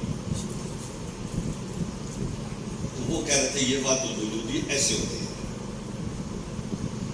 میں نے ان سے کہا کہ حضرت جی یہ جو بات آپ نے ارشاد فرمائی ہے یہ محل بحث ہے. محل بحث ہے اس لیے ہے کہ یہ کتاب آپ کے ملفوظات میں ہے تو آپ نے لکھا نہیں ہے، بولا ہے. لکھنے میں اور بولنے میں فرق ہے. ایک بات. دوسری بات یہ ہے کہ آپ جو ہے نا جو آپ نے عبارت پڑھی ہے اس کی عربی وہ یوں ہے کہ لو کانا للالوہۃ صورۃ لکان ھذا، اور آپ نے اس کا معنی یہ کیا ہے کہ اللہ کی کوئی صورت ہوتی تو وہ مولانا روم صاحب کی ہوتی. بات یہ ہے کہ مولانا روم صاحب فوت ہوئے، ان کی نماز جنازہ ہوئی. جنازے کے لیے نام تھا شیخ صدر الدین قونوی. شیخ صدر الدین قونوی جب ان کی نماز جنازہ پڑھانے کے لیے مصلی پہ کھڑے ہوئے اور بے ہوش ہو کے گر گئے. ان کو اٹھا کے سائڈ پہ کیا گیا. ایک شیخ سراج الدین تھے، متبادل طور پہ انہوں نے ان کی نماز جنازہ پڑھائی. بعد میں کسی نے شیخ صدر الدین قونوی سے پوچھا کہ یہ مولانا روم صاحب کا کیا مقام ہے کہ مسلمان بھی ان کے لیے رو رہا ہے اور عیسائی بھی ان کے لیے رو رہا ہے اور یہودی بھی ان کے لیے رو رہا ہے اور وہ آتش پرست بھی ان کے لیے رو رہا ہے اور وہ منکر خدا جو ہے وہ بھی ان کے لیے رو رہا ہے، تو ان کا کون سا مقام؟ تو شیخ صدر الدین قونوی کا یہ جملہ ہے کہ لو کانا للالوہۃ صورۃ لکان ھذا، کہ اگر ان کی جو معنی انہوں نے کی ہے اگر اللہ کی کوئی صورت ہوتی تو وہ یہ مولانا روم صاحب، یہ معنی انہوں نے. میں نے کہا حضرت جی الوہت کا یہ معنی نہیں. میں ابھی کروں گا اس کا معنی بیان کروں گا یہاں پر. الوہت کا یہ معنی نہیں. الوہت کا معنی ہے جامعیت. الوہت کا معنی ہے جامعیت جو ہے، جیسے لفظ اللہ ہے. یہ تمام اللہ کے اسماء جو ہیں ان کے بادشاہ. جب آپ یہ کہتے ہو اللہم یا کہتے ہو یا اللہ، تو اس میں اللہ کا نام علیم بھی آ گیا، حکیم بھی آ گیا، خبیر بھی آ گیا، جبار بھی آ گیا اور غفار بھی آ گیا، سارے نام آ گئے. لیکن جب آپ نے کہا یا علیم ہو تو پھر اللہ تعالیٰ کی صفت علم سے آپ نے اس کو پکارا ہے. لیکن جب آپ نے یا اللہ کہہ کے یا اللہ کہہ کے اس کو پکارا ہے تو اللہ تعالیٰ کی جتنی صفات ہیں ان سب صفات سے آپ نے اللہ تعالیٰ کو پکارا ہے. تو گویا یہ لفظ اللہ جو ہے اس میں جامعیت پائی جاتی ہے. تو الوہت کا مطلب یہ ہے کہ حضرت مولانا جلال الدین رومی جو ہیں یہ بڑے جامعیت والے انسان تھے. یہ صفات خداوندی کے پرتاؤ تھے. اس لیے ہر ایک جو ہے اپنے باطن کے لحاظ سے ان کی طرف رجوع کرتا تھا اور یہ ہر ایک کی ظاہری طور پہ اور باطنی طور پہ جو مدد ہو سکتی تھی کرتے تھے. اس کا یہ مطلب. تو میں یہ آپ کو بات بتانا چاہتا ہوں کہ ایک ذرا سی بات پہ دوسرے کے اوپر الزام لگا دینا، کم علم آپ خود ہو اور الزام جو ہے وہ آپ دوسری شخصیت کو دے رہے ہو. ان کی بات اور ان کا قول سمجھنے کی صلاحیت آپ میں نہیں ہے اور ان کے اوپر آپ اعتراض اٹھا رہے ہو. تو اس کا کوئی وہ جو ہے نا مستقبل نہیں ہوتا ہے ایسی باتوں کا. یہ سارے کا سارا جو ہے نا یہ وقت ہوتا ہے اور اپنا وقت ضائع کرنا ہوتا ہے کہ جو آدمی کا منصب نہیں ہے اس میں آدمی دخل دیتا ہے. تو حضرت ابن عربی رحمۃ اللہ تعالیٰ نے بہت بلند منصب والے تھے. میں ایک واقعہ اور بھی سنا دوں. ہمارے یہاں یہ خانقاہ ہے ہمارے گاؤں کے غریب گڑھ شریف سلسلہ چشتی خانقاہ ہے. تو وہاں جو سجادہ نشین صاحب تھے اس وقت اعظم صاحب خواجہ محمد اعظم صاحب، ان سے میری گفتگو ہو رہی تھی تو اتفاق کے بعد ان وجود کے مسئلے پہ ایک صاحب نے درمیان میں مداخلت کی اور کہنے لگے کہ یہ چھوڑیں یہ بات جو ہے نا ابن عربی کسی کو سمجھ نہیں آ سکتے کیونکہ وہ اصطلاحات ہیں. تو وہ جو اصطلاحات جن کو پتہ نہیں ہے تو وہ اس کو سمجھ نہیں سکتے اس کی بات کو، اور اصطلاحات کا جاننے والا اس زمانے میں کوئی بھی نہیں ہے. تو لہٰذا ابن عربی کسی کو سمجھ نہیں آ سکتے، ان کی سمجھ کی بات نہیں. میں نے ان صاحب سے گزارش کی کہ ہم جو سمجھ کی بات کر رہے ہیں تو ہم یہ نہیں کہہ رہے جیسے تفتزانی ابن عربی کو سمجھتا تھا ہم ویسے سمجھ رہے ہیں، جیسے پیر میر علی شاہ صاحب سمجھتے تھے ہم ویسے سمجھ رہے ہیں. ہمارا جتنا علم ہے ہم اس کے مطابق حضرت ابن عربی کو سمجھتے ہیں. وہ جو بزرگ تھے خواجہ محمد اعظم صاحب، انہوں نے ان صاحب سے کہا کہ یہ ساتھ والے گاؤں ہیں وہ تو یہ شاہ صاحب وہاں رہتے ہیں، ان کا یہ نام ہے، اور یہاں نہیں رہتے، کراچی میں رہتے۔ تو وہ صاحب مجھے ایسے گھور کے دیکھتے ہیں اور میرا ہاتھ انہوں نے پکڑ لیا، کہتے ہیں مجھے آپ سے کام ہے۔ تو میں نے کہا آپ کا کیا کام ہے؟ کہتے ہیں وہ آپ ادھر آؤ گے الگ کمرے میں تو میں بتاؤں۔ میں اٹھ کے ان کے ساتھ چلا گیا، وہاں انہوں نے مجھے اپنا کام بتایا۔ تو میں نے ان سے پوچھا کہ آپ کا نام کیا ہے؟ تو وہ کہنے کہ میرا نام سید حبیب الرحمان شاہ، میں مظفر آباد کا رہنے والا ہوں۔ تو حضرات گرامی غلط فہمیاں ہوتی ہیں بہت سے لوگوں کو کہ وہ حضرت ابن عربی کے بارے میں، اور واقعہ میں غلط فہمی ہوتی ہے تو ان کا مقام اتنا بلند ہے۔ حضرت ابن عربی نے فتوحات مکیہ میں ایک جگہ لکھا ہے، حضرت غوث اعظم کا شعر ہے، انا الحسنی وقد مخدا مقامی۔ شاہ صاحب کی دلچسپی کی ایک بات ہے، میں اصل کتاب ابھی شروع نہیں ہوئی، ابھی شروع کریں گے۔ انا الحسنی وقد مخدا مقامی واقدامی علی عنق الرجال۔ غوث اعظم کا فرمان ہے، تو مخدا کیا چیز ہے؟ حضرت ابن عربی نے بیان کیا مخدا کے بارے میں، اور یہ فرمایا ہے کہ حضرت شیخ عبد القادر جیلانی نے کہا کہ میں جو ہے نا میرا اللہ تعالیٰ کے قرب میں فلاں مقام ہے۔ لوگوں نے سنا تو ان کے دور میں ابن القائد نام کے ایک اور بزرگ بغداد میں رہتے تھے، انہوں نے جا کے ان سے کہا کہ شیخ عبد القادر جیلانی یہ کہہ رہے ہیں۔ تو انہوں نے کہا نہیں یہ کہہ تو رہے ہیں، میں نے ان کو وہاں کبھی دیکھا نہیں۔ حضرت ابن عربی نے فتوحات مکیہ میں بیان کیا اور یہ فرمایا یہ کہہ تو رہے ہیں لیکن میں نے ان کو وہاں کبھی دیکھا نہیں۔ ان لوگوں نے آ کے غوث اعظم سے کہا حضرت وہ ابن القائد تو یہ کہہ رہے ہیں، میں نے کبھی ان کو دیکھا نہیں۔ تو حضرت غوث اعظم نے کہا وہ سے کہہ رہے ہیں کہ قرب خداوندی میں وہ ایک مخفی مقام ہے، مختا خد ان سے ہے، جس کا معنی ہوتا ہے دھوکہ کرنا یا دھوکے کی جگہ۔ مختا کا معنی دھوکے کی جگہ، جیسے آپ کہتے ہو یخادعون اللہ، جو اس کا معنی ہے۔ تو مطلب یہ ہے کہ ایک مخفی مقام ہے کہ میں اس مقام میں ہوتا ہوں، قرب خداوندی میں اس مقام میں جتنے لوگ حاضر ہوتے ہیں میں سب کو دیکھتا ہوں اور مجھے کوئی دیکھ نہیں پاتا۔ سبحان اللہ۔ حضرات گرامی، حضرت ابن عربی رحمۃ اللہ تعالیٰ علیہ بھی اس بلند مقام کے مالک تھے، اور حضور اکرم صلی اللہ علیہ وبارک وسلم نے جو سربستہ راز تھے ان کے لیے ان کو متعین کیا کہ یہ راز آپ کھول دو ملت اسلامیہ پر، اور جو اس کے اہل ہوں گے یہ راز ان تک پہنچیں گے، اور وہ یہ علم جو ہے باطن کا یہ ان تک پہنچے۔ حضرت ابن عربی رحمۃ اللہ تعالیٰ علیہ نے اس کے اوپر مقدمے میں گفتگو کی اور یہ فرمایا کہ اول ما القاہ المالک علی العبد۔ یہ ایک جملہ ہے، میں نے اس کے اوپر لکھا ہے 4-5 صفحے میں نے اس کے اوپر لکھا ہے۔ شرح میں تعامل سے لکھنا شروع کیا ہے تو جہاں تک میں جانتا تھا سارا کچھ اس جملے میں نے لکھ دیا، کئی صفحات ہیں میرے لکھے ہوئے۔ کہ موٹا سا اس کا مطلب یہ ہے کہ اللہ تعالیٰ نے سب سے پہلے جو چیز میرے اوپر اس حوالے سے القاء فرمائی ہے میرے دل میں، وہ کیا ہے؟ فصو حکمت الہیت فی کلمت آدمی۔ فص کا معنی ہوتا ہے نگینا، یہ نگینا، یہ جو مٹھی میں ڈالتے ہیں ہم لوگ، بڑا قیمتی پتھر ہوتا ہے یہ جو، تو اس کو ہم یاد رکھتے ہیں۔ پتھر بہت قسمیں ہوتی ہیں، ایک پتھر وہ ہوتا ہے کہ جس کو روڈ پہ ڈالتے ہیں، اس کے اوپر ہم چلتے ہیں،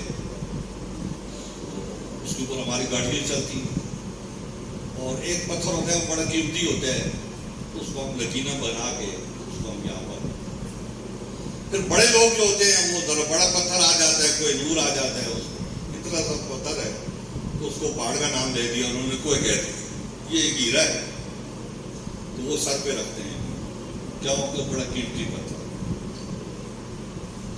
بعض ہمارے علماء کرام جو ہیں ان کے پاس قیمتی پتھروں کی تصویر بھی ہوتی ہے، کیا وہ حضرت ہوتی ہے کہ نہیں ہوتی؟ تو وہ میں یہ عرض کر رہا ہوں کہ پتھر کی یہ دو قسمیں موٹی موٹی، تو ایک پتھر کو ہم پاؤں کے نیچے روکتے ہیں اور ایک پتھر کو ہم سر کا تاج بناتے ہیں۔ تو اس طریقے سے یہ نگینہ بھی ایسے ہی ہے کہ یہ بڑا قیمتی ہوتا ہے اور اس کو تاج بھی بنایا جاتا ہے اور انگوٹھیوں میں بھی اس کو رکھا جاتا ہے، اور یہ فسق ہے کہ بات ختم نہیں ہو گئی، یہ ایک اس کا حلقہ ہے نیچے کا، اور اس حلقے میں یہ نگینہ ہے۔ تو یہ حلقہ جو بنایا گیا ہے یہ نگینے کے لیے بنایا گیا ہے کہ ہم نے یہاں نگینہ فٹ کرنا ہے۔ اصل نگینہ ہے یہ حلقہ جو بنایا گیا ہے، چاہے وہ چاندی کا ہو چاہے وہ کسی اور چیز کا ہو، وہ اصل نہیں ہوتا، اصل مقصود یہ ہوتا ہے۔ تو وہ فرماتے ہیں کہ یہ جتنی باتیں یہ ساری بڑی قیمتی باتیں ہیں، اور پھر فرماتے ہیں کہ حکمت الہیت، حکمت کا مطلب عام طور پہ دانائی ہوتا ہے، لیکن یہاں وہ راز کی باتیں، وہ مخفی باتیں جو عام لوگوں کے ذہنوں میں نہیں آ سکتی اور عام علماء کے ذہنوں میں نہیں آ سکتی، تو وہ اس میں جو ہے نا وہ موجود ہوتی ہیں۔ اس کو وہ حکمت سے تعبیر کر کے، تو حکمت الہیت، الہیت کا مطلب یہ ہے کہ بہت جامع قسم کی چیز ہے، کہ ایسی حکمت جو بہت جامع ہے اور تمام چیزوں کو وہ حاوی ہے، اور وہ فی کلمت آدمیت، تو کلمے سے مراد جو ہے وہ انبیاء کرام جو لیتے ہیں، وہ جن کا بعد میں ذکر آتا ہے ان کا شخص مراد ہے۔ اور پھر آگے آدم علیہ السلام ہے تو آدم علیہ السلام کے حوالے سے آدمیت ان کہیں گے، اور اگر دوسرے انبیاء کرام میں اور کوئی ہیں تو وہاں ان کا نام لیا جائے گا۔ تو اس طریقے سے وہ شروع کرتے ہیں کہ حکمت الہیت فی کلمت آدمیت، اور اگر ہم ترکیب کریں گے تو اس پہ بہت سارے معنی بنیں گے، ھذا فصل، یہ ہو جائے۔ اور پھر آگے اگر ہم الگ سے جملہ بناتے ہیں تو پھر حکمت الہیت کہیں گے، اور اگر اس کے تابع کرتے ہیں تو تابع کرنے کے بعد پھر ہم حکمت الہیت کہیں گے۔ تو بہرکیف یہ حضرت ابن عربی کا یہ طریقہ کار ہے، اور اس طریقہ کار کے حساب سے وہ چلے ہیں، اور حضرت آدم علیہ السلام کے بارے میں انہوں نے بڑی بڑی باتیں کی، اور وہ باتیں ایسی ہوتی ہیں اصل میں کہ علماء کو بھی سینا چاہیے، سکت چاہیے پہلے سننے کے لیے۔ کیوں کہ ان کے دماغ میں جو باتیں پہلے سے راسخ ہوتی ہیں وہ اور ہوتی ہیں، یہ تھوڑا ان سے ہٹ کے ہوتی ہیں یا ان کو محض کر رہی ہوتی ہیں، آگے کی بات کر رہی ہوتی ہیں۔ تو وہ جو چیز آدمی کے دماغ میں راسخ ہو جاتی ہے تو اس کو ہٹانا جو ہے وہ مشکل کام ہوتا ہے۔ یہ جمعے کے بعد لوگ سارے چلے جاتے ہیں تو بچوں کو آپ سلام پڑھنے پہ کھڑا کر دیتے ہیں، سلام پڑھو یا نبی سلام علیکہ یا رسول سلام علیکہ، یہ آپ کیوں کرتے؟ وہ آپ کی مجبوری ہوگی، لیکن یہ بچوں کو آپ سلام پڑھاتے ہو، بڑے چلے جاتے ہیں، ان کو اس لیے پڑھاتے ہو جب یہ بڑے ہو جائیں یار یہ کام تو ہم بچپن سے کر رہے ہیں، ہم چھوٹے ہوتے تھے تو جمعہ پڑھنے مسجد جاتے تھے تو اس وقت ہم سلام پڑھتے تھے، تو ابھی سے آپ ان کے تختی دماغ پر اس چیز کو نقش کرتے ہو کہ تم نے بڑے ہو کے سلام پڑھنا ہے، تو وہ بڑے ہو کے سلام نہیں پڑھتے۔ تو حضرات گرامی یہ چیز ہوتی ہے کہ بہت ساری چیزیں حضرت ابن عربی نے ایسی بیان کی ہیں جو پہلے نقش شدہ ہیں تو وہ ان کے مطابق نہیں ہے، لیکن جو انہوں نے اپنی بات کی ہے وہ بہت دلیل سے کی ہے اور بہت واضح طور پہ کی ہے۔ میرا خیال میں بات بہت ساری لمبی ہو گئی ہے، میں دل میں یہ بھی خواہش تھی جب الطاف صاحب نے کہا کہ ان کی تفسیر کے بارے میں بات کریں، پھر یہ خیال آیا کہ تشبیہ و تنزیہ کے بارے میں جو بحث حضرت ابن عربی نے کی ہے اس کے اوپر گفتگو کریں، پھر آخر میں مجھے خیال آیا کہ نبی اکرم علیہ السلام کے بارے میں جو ان کی فصل ہے کہ حکمت فردیت فی کلمت محمدیت، اس کے بارے میں ہم کچھ گزارشات پیش کریں جو انہوں نے کی ہیں، ان کو ہم بیان کریں کہ دیکھو انہوں نے یہ کہا۔ میرے پاس یہاں کتاب نہیں تھی، میں نے فون کیا کراچی تو یہ انہوں نے موبائل کے پر یہ اس کے فصل و حکمت فردیت کے یہ کاغذات بھیجے، تو یہ میں نے نکلوا کے کاغذ کے اوپر یہ لے آیا ہوں ساتھ میں، تاکہ یہ میں آپ کے سامنے بیان کروں کہ حضرت ابن عربی نے نبی اکرم علیہ السلام کے بارے میں کیا، حضرات انبیاء کرام کے بارے میں جو انہوں نے تعریفیں کی ہیں، سبحان اللہ سبحان اللہ، قرآن حکیم سے استدلال کر کر کے انہوں نے جس طریقے سے ان کے مراتب، ان کے درجات اور اس کے اندر جو خوبیاں پنہاں تھیں ان کے کردار میں، ان کو جس طریقے سے انہوں نے نمایاں کیا ہے، یہ انہی کا حصہ ہے، اور واقعہ میں یہ اعلامی کتاب ہے، اور حضرت ابن عربی کی یہ اعلامی کتاب جو ہے یہ دنیا میں موجود ہے، اور جن لوگوں کو اعلام سے مناسبت ہوتی ہے تو وہ اس کے ساتھ جڑے رہتے ہیں یا جڑے رہنے کی کوشش کرتے ہیں۔ حضرت ابن عربی رحمۃ اللہ تعالی علیہ نے کہتے ہیں کہ انما کانت حکمتہ فردیۃ لأنہ اکمل موجود فی ھذا النوع الانسانی. فرد کہتے ہیں یکتا، یہ ایک معنی، آگے دوسری طرف فرد کہتے ہیں یکتا، ایک نوع انسانی ہے. تو نوع انسانی میں یکتا جو ہے وہ حضور اکرم صلی اللہ علیہ وسلم کی ذات ہے. اور یہی مسلمانوں کا نظریہ ہے، یہی مسلمانوں کی سوچ ہے کہ تمام انبیاء کرام سے افضل آپ ہیں. اور حضور اکرم صلی اللہ علیہ وسلم پوری اس نوع انسانی میں ممتاز ہیں اپنی ذات کے لحاظ سے، اور کوئی اور ایسی ذات نہیں ہے جو آپ کی برابری میں دعویدار ہو. وَلِهَذَا بُدِئَ بِهِ الْأَمْرُ وَخُتِمَ. کہتے ہیں یہ جو ہم نے کہا ہے تو وہ یکتا ہے.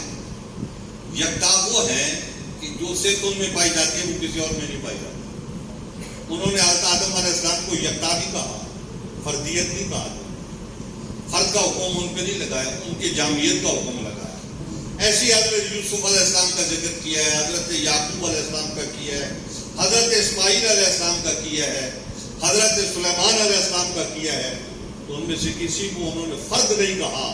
فردیت والا جو ہے لقب انہوں نے حضور اکرم صلی اللہ علیہ وسلم کو دیا ہے کہ نوع انسانی میں افضل ترین لوگ جو ہیں وہ انبیاء کرام ہیں. اور ان سب سے انبیاء کرام میں یکتا جو ہے وہ حضور اکرم صلی اللہ علیہ وسلم کی ذات کرام. کہتے ہیں یہی وجہ ہے کہ معاملے کا آغاز بھی آپ سے ہوا اور اختتام بھی آپ کا.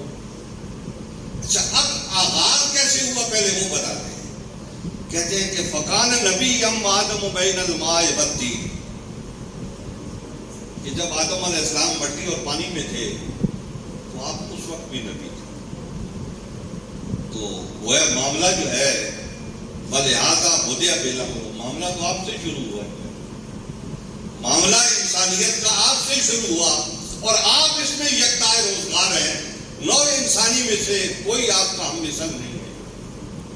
اور وہ ختمہ، اور اس بات آپ ہی پر ختم ہوئی. ختم کیا ہوئی؟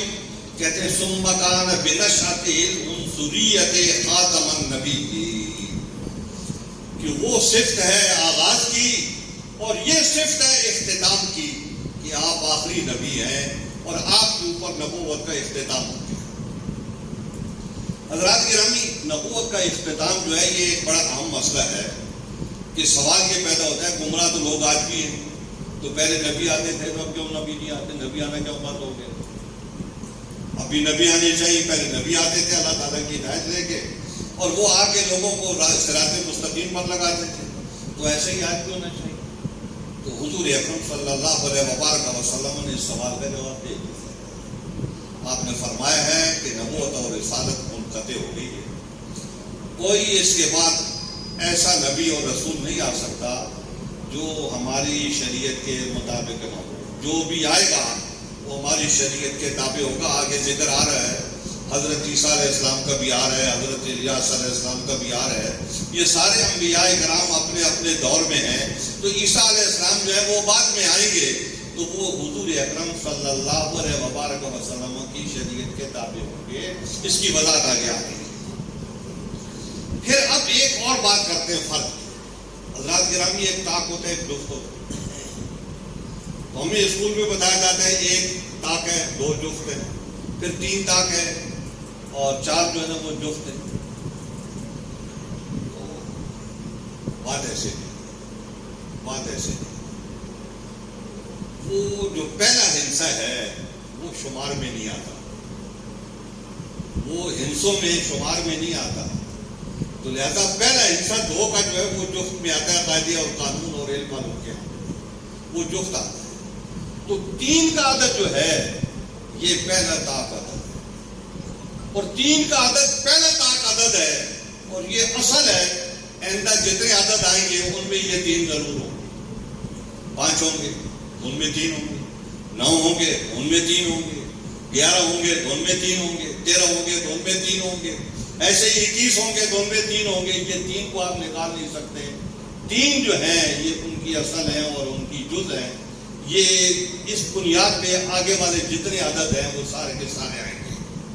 یہ فرماتے ہیں کہ وہ اول الافراد الثلاث، تو کہتے ہیں کہ پہلا فرد جو ہے، پہلا تاب جو ہے وہ ثلاثہ ہے. وما زاد على هذه الاوليه من الافراد فانها عنها، تو کہتے ہیں جو اس سے زائد آگے بعد والے آئیں گے اس کی اصل یہی کراتا ہے.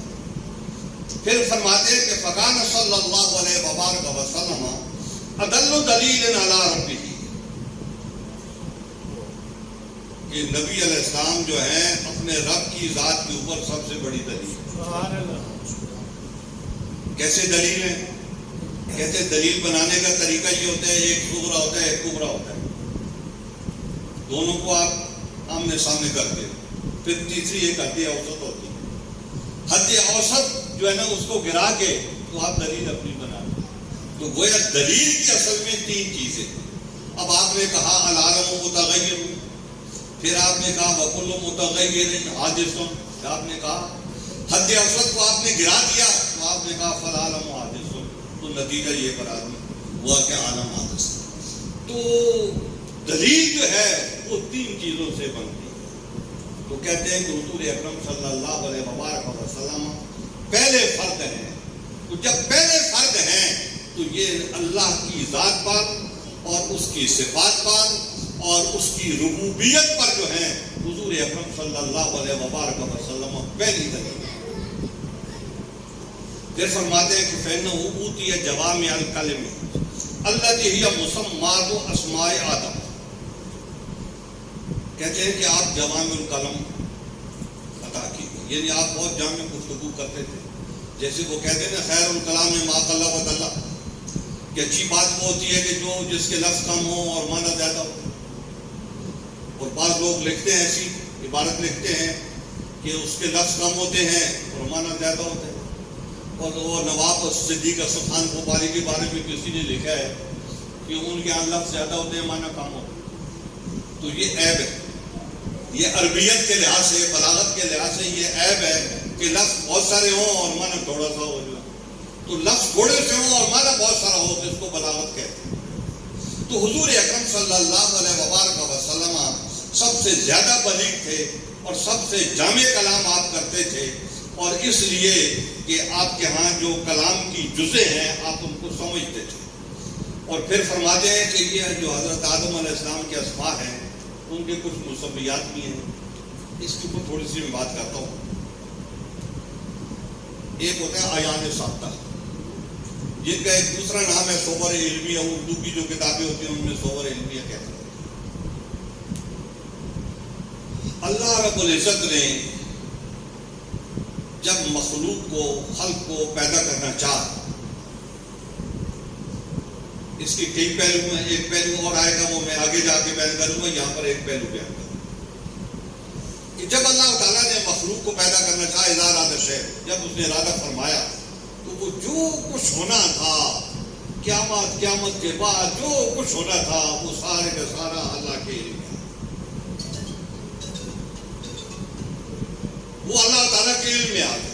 تو جب وہ علم میں آ گیا تو یہ کہتے ہیں وہ ہر چیز کی صورت جو تھی وہ ساری کی ساری اللہ کے علم میں آ گئی. ان کو عین ثابتہ کہتے ہیں ایک کو، اور جب وہ بہت سارے ہو جائیں تو ان کو آیان ثابتہ کہتے ہیں. عین سے مراد جو ہے وہ ذات ہے، اور ثابتہ کا مطلب یہ ہوتا ہے کہ وہ دوسری چیزوں کے مقابلے میں آتی ہے. تو وہ آیان ثابتہ جو ہیں وہ اللہ تعالیٰ کے علم ہے. اب اللہ تعالیٰ کسی چیز کو پیدا کرتا ہے، مثلا اللہ تعالیٰ نے کسی انسان کو پیدا کرنا ہے تو اس کا عین ثابتہ پہلے سے اللہ تعالیٰ کے سامنے ہے. تو اللہ تعالیٰ اس پہ تجلی فرماتا ہے، اس عین ثابتہ. یہ ناممکن بات نہیں ہے. یہ موبائل ہے، اس کا نمبر جو ہے وہ ہم یہاں پر دباتے ہیں تو جہاں کا نمبر ہوتا ہے وہ آدمی بولتا ہے آگے سے. یہاں یہ بات میں سمجھانے کے لیے کہہ رہا ہوں، یہ مخلوق کا کام ہے کہ یہاں جب نمبر دباتے ہیں ہم موبائل میں تو وہ جس کا نمبر ہوتا ہے تو وہ وہاں جا کے ٹن ٹن ٹن ٹن ٹن ٹن کرتا ہے. پھر اگلا اٹھا کے بات کر رہا ہوں، تو میں سمجھانے کے لیے بات کر رہا ہوں. تو اللہ تعالیٰ اس عین ثابتہ پر تجلی دیتے ہیں. تو جب اللہ تعالیٰ اس پہ تجلی فرماتا ہے تو اس کے موجود ہونے کا بندوبست شروع ہو جاتا ہے، اور جب وہ موجود ہو جاتا ہے تو پھر وہ اللہ تعالیٰ کے کسی نہ کسی قسم کا مظہر ہوتا ہے، اور وہ اس کے اسماء کے مظہر، ساری مخلوق جو ہے اس کے اسماء کے مظہر ہے، اور ہر اسم جو ہے وہ اس شخص کی تربیت کرتا ہے، اس کا وہ مربی ہوتا ہے. تو یہ فرماتے ہیں کہ حضرت آدم علیہ السلام کے جتنے اسماء ہیں تو ان کے مسمیات جو ہیں یہ ان کی بات ہے. پھر فَأَشْبَهَتْ دَلِيلَ فِي تَسْلِيسِهِ وَالدَّلِيلُ دَلِيلٌ بِنَفْسِهِ. کہتے ہیں انہوں نے جو دلیل کی بات کی ہے تو دلیل مشابہ ہے ثلاثہ کے، کہ تین چیزوں سے پائی جاتی ہیں، صغرا کبرا اور حد اوسط کا عمل پایا جاتا ہے، تو اس کے بعد وہ دلیل بنتا ہے. تو جب وہ دلیل بنتا ہے تو کہتے ہیں کہ حضور اکرم صلی اللہ علیہ وبارک وسلم میں یہ فردیت پائی جاتی ہے، تین رخ آپ میں پائے جاتے ہیں. تو ان تین رخوں کی بنیاد پہ حضور اکرم صلی اللہ علیہ وبارک وسلم رب کی ربوبیت کے اوپر سب سے بڑی دلیل. پھر یہ فرماتے ہیں کہ وَلَمَّا كَانَتْ حَقِيقَتُهُ تُؤْتِي الْفَرْدِيَّةَ الْأُولَىٰ بِمَا هُوَ مُثَلَّثُ النَّشْأَةِ لِذَٰلِكَ قَالَ فِي بَابِ الْمُحَبَّةِ الَّتِي هِيَ أَصْلُ الْوُجُودِ حُبِّبَ إِلَيَّ مِن دُنْيَاكُمْ الثَّلَاثَ. کہتے ہیں کہ یہ فردیت اولا جو ہے، یہ سوال یہ اس کی حقیقت کیا ہے. کہتے ہیں وہ کیوں مثلث ہے، اس میں تین چیزیں پائی جاتی ہیں. کیوں کہ اصل چیز جو ہے وہ محبت ہے، کائنات کی بنیاد محبت پر ہے، حب کیوں پر ہے. اور اس کی دلیل جو ہے وہ حضور اکرم صلی اللہ علیہ وبارک وسلم کی حدیث ہے، جس کو حدیث قدسی کہتے ہیں، کہ اللہ جل جلالہ ارشاد فرماتا ہے کہ میں کنت کنزا مخفیا، میں ایک مخفی خزانہ تھا، فاحببت ان اعرف، میرے اندر حب پیدا ہوئی کہ میں پہچانا جاؤں، لوگ مجھے پہچانے، یہ خدا ہے، یہ رب ہے، یہ قہار ہے، یہ جبار ہے، یہ غفار ہے، خدائیں یہ معاف کرتا ہے اپنے بندوں کی، روزی دینے والا یہ ہے، پیدا کرنے والا یہ ہے، فرض کرنے والا یہ ہے. تو اللہ تعالیٰ ارشاد فرماتا ہے کہ مجھے اس بات کی حب پیدا ہوئی. تو حب الیہ. اور پھر آپ فرماتے ہیں کہ جو ہے نا آگے کی حدیث ہے، تو اللہ تعالیٰ ارشاد فرماتا ہے کہ میرے اندر یہ حب پیدا ہوئی تو پھر میں نے کیا کیا، فخلقت الخلق، کنت کنزا مخفیا فاحببت ان اعرف فخلقت الخلق، تو میں نے مخلوق کو پیدا کر دیا. تو گویا مخلوق جو ہے، جو پیدا ہوئی ہے، وجود میں جو آئی ہے، تو اس کی اصل جو ہے وہ حب ہے، محبت ہے، محبت کے اوپر قائم ہے. ایک اس کے اوپر ایک اور نقطہ ہے، آگے جا کے نکالا ہے انہوں نے، تو وہ وہیں اگر آ گیا تو وہیں اس کے اوپر بحث کریں گے کہ وہاں انہوں نے کیا نقطہ نکالا ہے. یہاں اس کی بحث نہیں کرتے، لیکن یہ فرما رہے ہیں کہ یہ کائنات کی اصل جو ہے وہ حب ہے. اور پھر فرماتے ہیں کہ نبی اسلام فرماتے ہیں اسی بنیاد پہ کہ حُبِّبَ إِلَيَّ مِن دُنْيَاكُمْ ثَلَاثٌ، کہ مجھے تمہاری اس دنیا سے تین چیزوں کی محبت دی گئی. آپ نے یہ نہیں فرمایا میں محبت کرتا ہوں، آپ فرمایا دی گئی ہے، مجھے محبت جو ہے نا وہ دی گئی ہے تین چیزیں. تو کہتے ہیں وہ تین چیزیں بھی تسلیث ہے، تین ہے. وہ کیا ہے؟ النساء والطیب وجعلت قرۃ عینی فی الصلاۃ. ایک تو عورت ہے، دوسرا خوشبو ہے، اور تیسرا جو ہے میری آنکھوں کی ٹھنڈک نماز میں. اب اس تسلیث کی ان تین چیزوں کی انہوں نے تشریح کی اور یہ کہا کہ یہ تینوں چیزیں وہ ہیں جو فردیت میں داخل ہیں، جس میں یہ چیزیں پائی جائیں گی اور وہ انسان کامل ہوگا. اور حضور اکرم صلی اللہ علیہ وبارک وسلم یہ ارشاد فرماتے ہیں کہ مجھے میرے رب نے یہ تین چیزوں کی محبت جو ہے میرے دل میں ڈالی ہے، تو یہ تین چیزوں کی محبت ہے، تو یہ بھی تسلیث ہے، دلیل بھی تسلیث ہے. حضور اکرم صلی اللہ علیہ وبارک وسلم کو جو چیزیں پسند ہے تو تو وہ بھی دین ہے اور وہ فردیت ہے، اور یہ پہلا عدد ہے فردیت کا، یعنی آپ یکتا ہیں بنی نو انسان میں، کہ نو انسانی میں جو ہے وہ آپ یکتا ہیں، کوئی آپ کا مقابل نہیں۔ تو یہ انہوں نے حدیث بیان کی ہے، تو اب میں اگر اس کو بیان کروں گا پوری کو تو ظاہر ہے 6-7 دن جائیں گے اس کے لیے، تو نہ وہ میرے لیے ہیں نہ آپ کے لیے ہیں، تو تھوڑا تھوڑا کر کے میں جو علت ہوگا تو عینی فی الصلاۃ میں جو آپ نے بیان کیا ہے، تو میرا خیال میں اس کی جھلک جو ہے نا وہ آپ کو دکھا دوں تاکہ آپ کو اندازہ ہو جائے کہ یہ بات کیا کرتے ہیں۔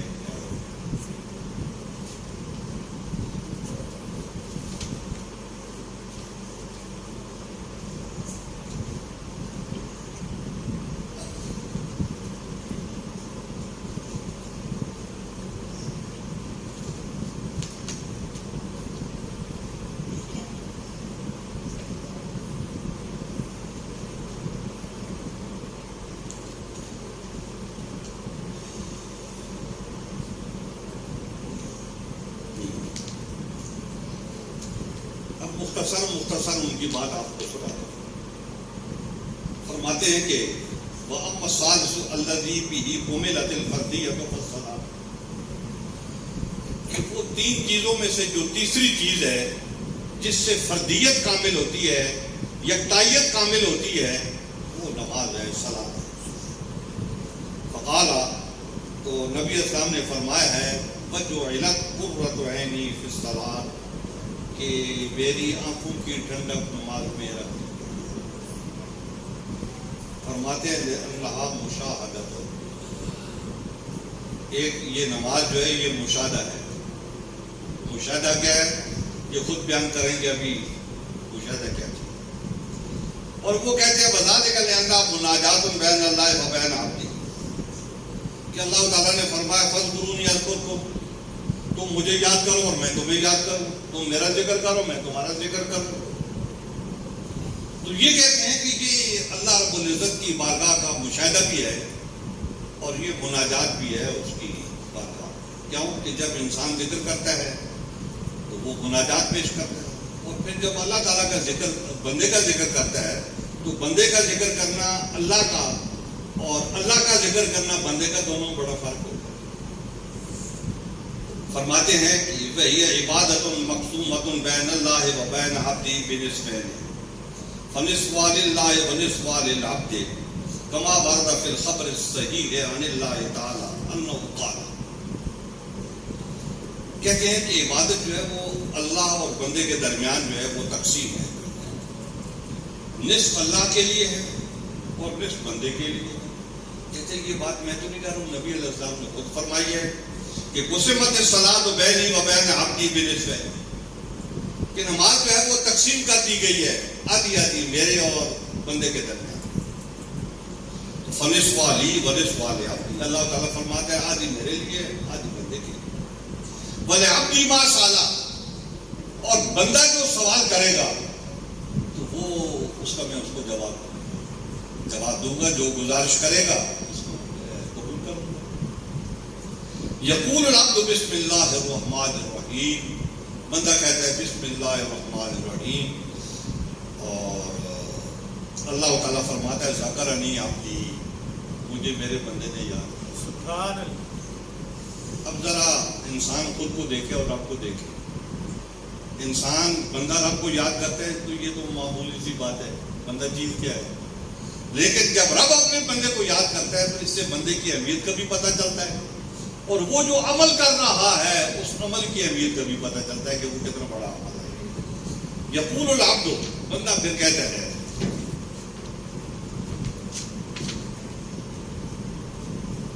الحمدللہ رب العالمین، تو اللہ تعالیٰ ارشاد فرماتا ہے حمدنی عبدی، میرے بندے نے میری تعریف کی۔ پھر بندہ کہتا ہے الرحمن الرحیم، اللہ تعالیٰ کہتا ہے میرے بندے نے میری بہت تعریف و توصیف کی۔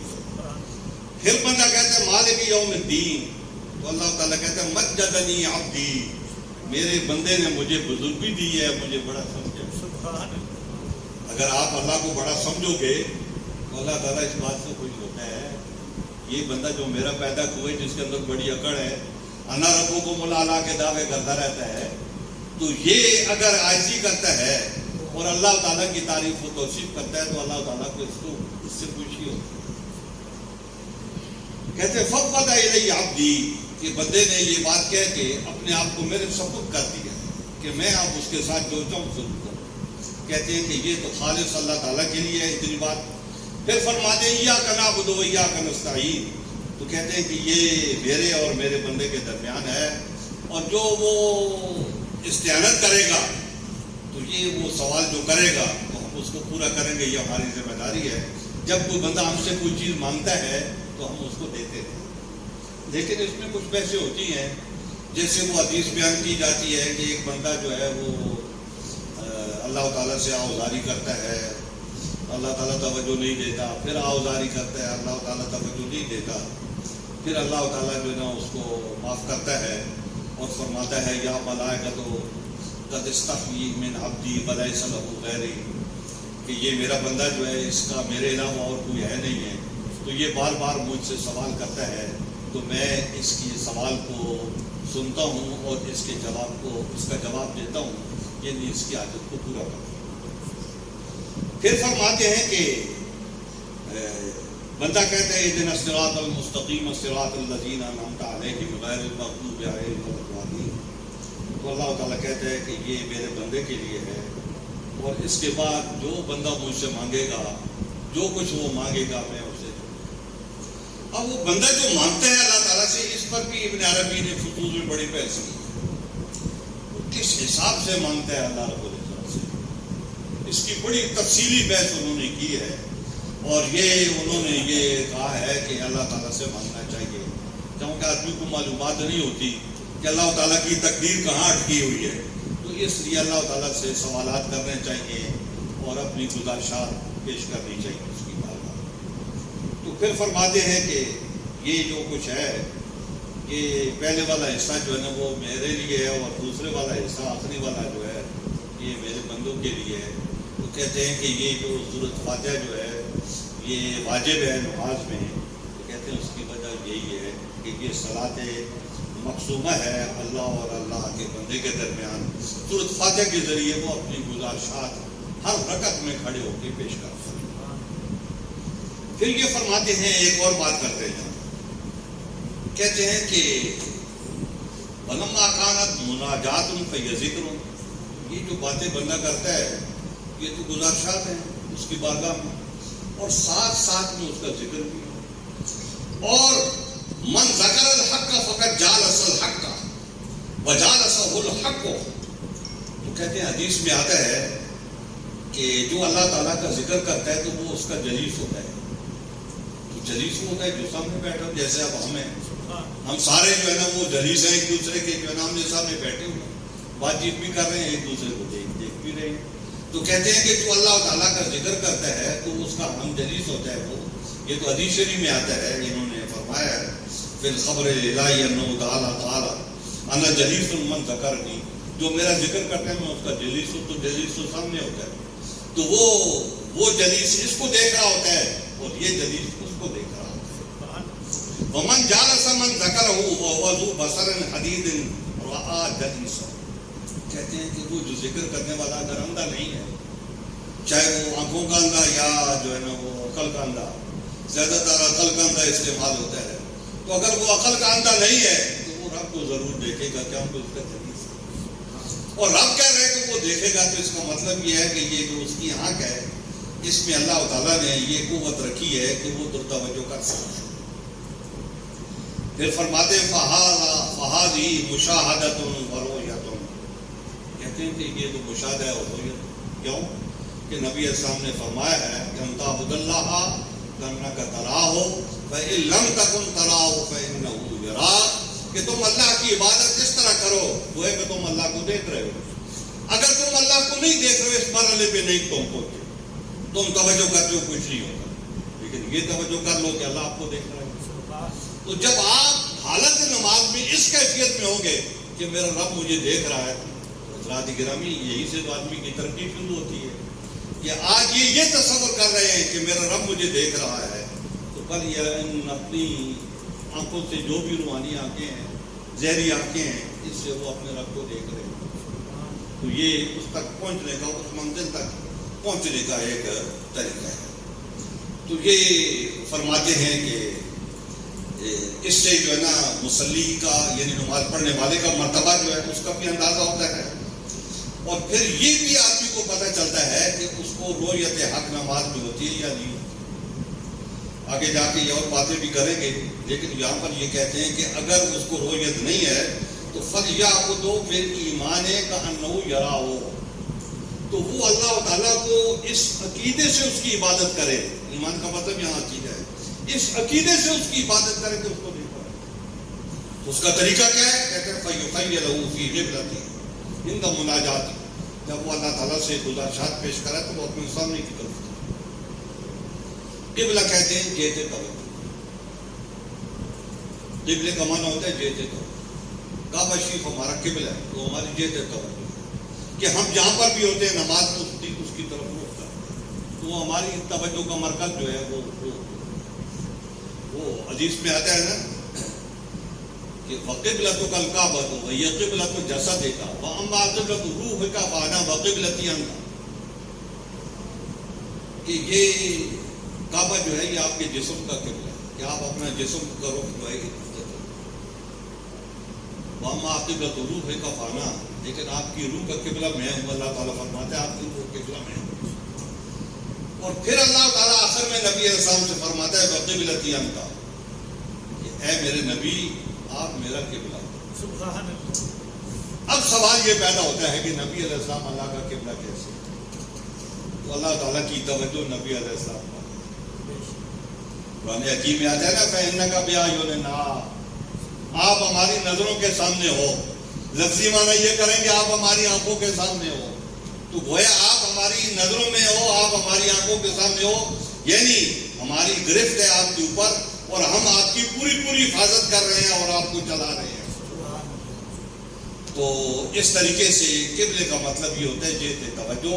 تو حضور اکرم صلی اللہ علیہ وبارک وسلم کی ذات گرامی جو ہے وہ اللہ تعالیٰ کی جہت توجہ ہے. پھر یہ فرماتے ہیں وَيُلْقِ السَّمْعَ لِمَا يَرِدُ بِهِ عَلَيْهِ مِنَ الْحَقِّ، کہ حق جو بات کہہ رہا ہے تو اس کو سننے کے لیے اپنے کانوں کو متوجہ کرو کہ اللہ تعالیٰ کیا کہہ رہا ہے. تو جب آپ اپنے کانوں کو متوجہ کرو گے تو اس کی بات کو سنو گے، آواز کو نہیں، اس کی بات کو سنو گے. جس طریقے سے آپ اپنی آنکھوں کو متوجہ کرو گے تو اس کی رویت آپ کو نصیب ہوگی. اسی طریقے سے آپ اپنے کانوں کو جب ادھر متوجہ کرو گے تو آپ اس کی بات کو سنو گے، اس کے حکم کو سنو گے کہ وہ کیا کہہ رہا ہے. پھر فرماتے ہیں کہ فَإِنْ كَانَ إِمَامًا لِعَالِمِ الْحَاسِبِ وَالْمَلَائِكَةِ الْمُصَلِّينَ مَعَهُ فَإِنَّ كُلَّ مُصَلٍّ فَهُوَ إِمَامٌ بِلَا شَكٍّ. کہتے ہیں کہ کوئی امام ہے تو کسی عالم خاص کے ساتھ وہ نماز ادا کر رہا ہے، تو جو بھی وہ نماز کسی عالم خاص کے ساتھ ادا کر رہا ہے وہ عالم بھی ہے اور فرشتے بھی ہوتے ہیں. فرشتے بھی ہوتے ہیں اور نماز پڑھنے والے فرشتے وہ اس امام کے پیچھے ہوتے ہیں. حدیث میں آتا ہے، ایک حدیث نہیں کئی بے شمار حدیث ہے. آپ نے فرمایا کہ ہر نماز پڑھنے والا بھلے وہ اکیلا کیوں نہ پڑھ رہا ہو تو وہ امام ہی ہوتا ہے. کیا کہ اکیلے نماز پڑھنے والے کے پیچھے بھی فرشتے کھڑے ہوتے ہیں. تو وَإِذَا صَلَّى وَحْدَهُ كَمَا وَرَدَ فِي الْخَبْرِ فَقَدْ حَصَلَ لَهُ رُتْبَةً. تو کہتے ہیں کہ جب اس طریقے سے وہ اکیلے نماز پڑھے گا تو جس طریقے سے حدیث میں آتا ہے فرشتے اس کے پیچھے کھڑے ہوں گے تو اس کو نماز کے مرتبے کا اندازہ ہوگا. اور یہ آدمی جو ہے جس کے پیچھے فرشتے نماز پڑھ رہے ہیں تو یہ اللہ تعالیٰ کا خلیفہ یا اللہ تعالیٰ کا نائب بن کے امامت کرا رہا ہے. سبحان اللہ. کہتے ہیں یہ نیابت عن اللہ. اب آگے جو بات کرتے ہیں ذرا آپ سب لوگ نماز پڑھتے ہیں، ذرا آپ تھوڑا سا اس پہ غور کر لیں کہ وہ بات ہے کیا. نماز کو ہم پڑھتے ہیں لفظوں پہ غور نہیں کرتے. ہم کہتے ہیں سمع اللہ لمن حمدہ، یہ آواز امام لگا. سمع ماضی کا صیغہ کہ جو اللہ کی حمد آپ نے کی ہے وہ اس نے سن لی. سبحان.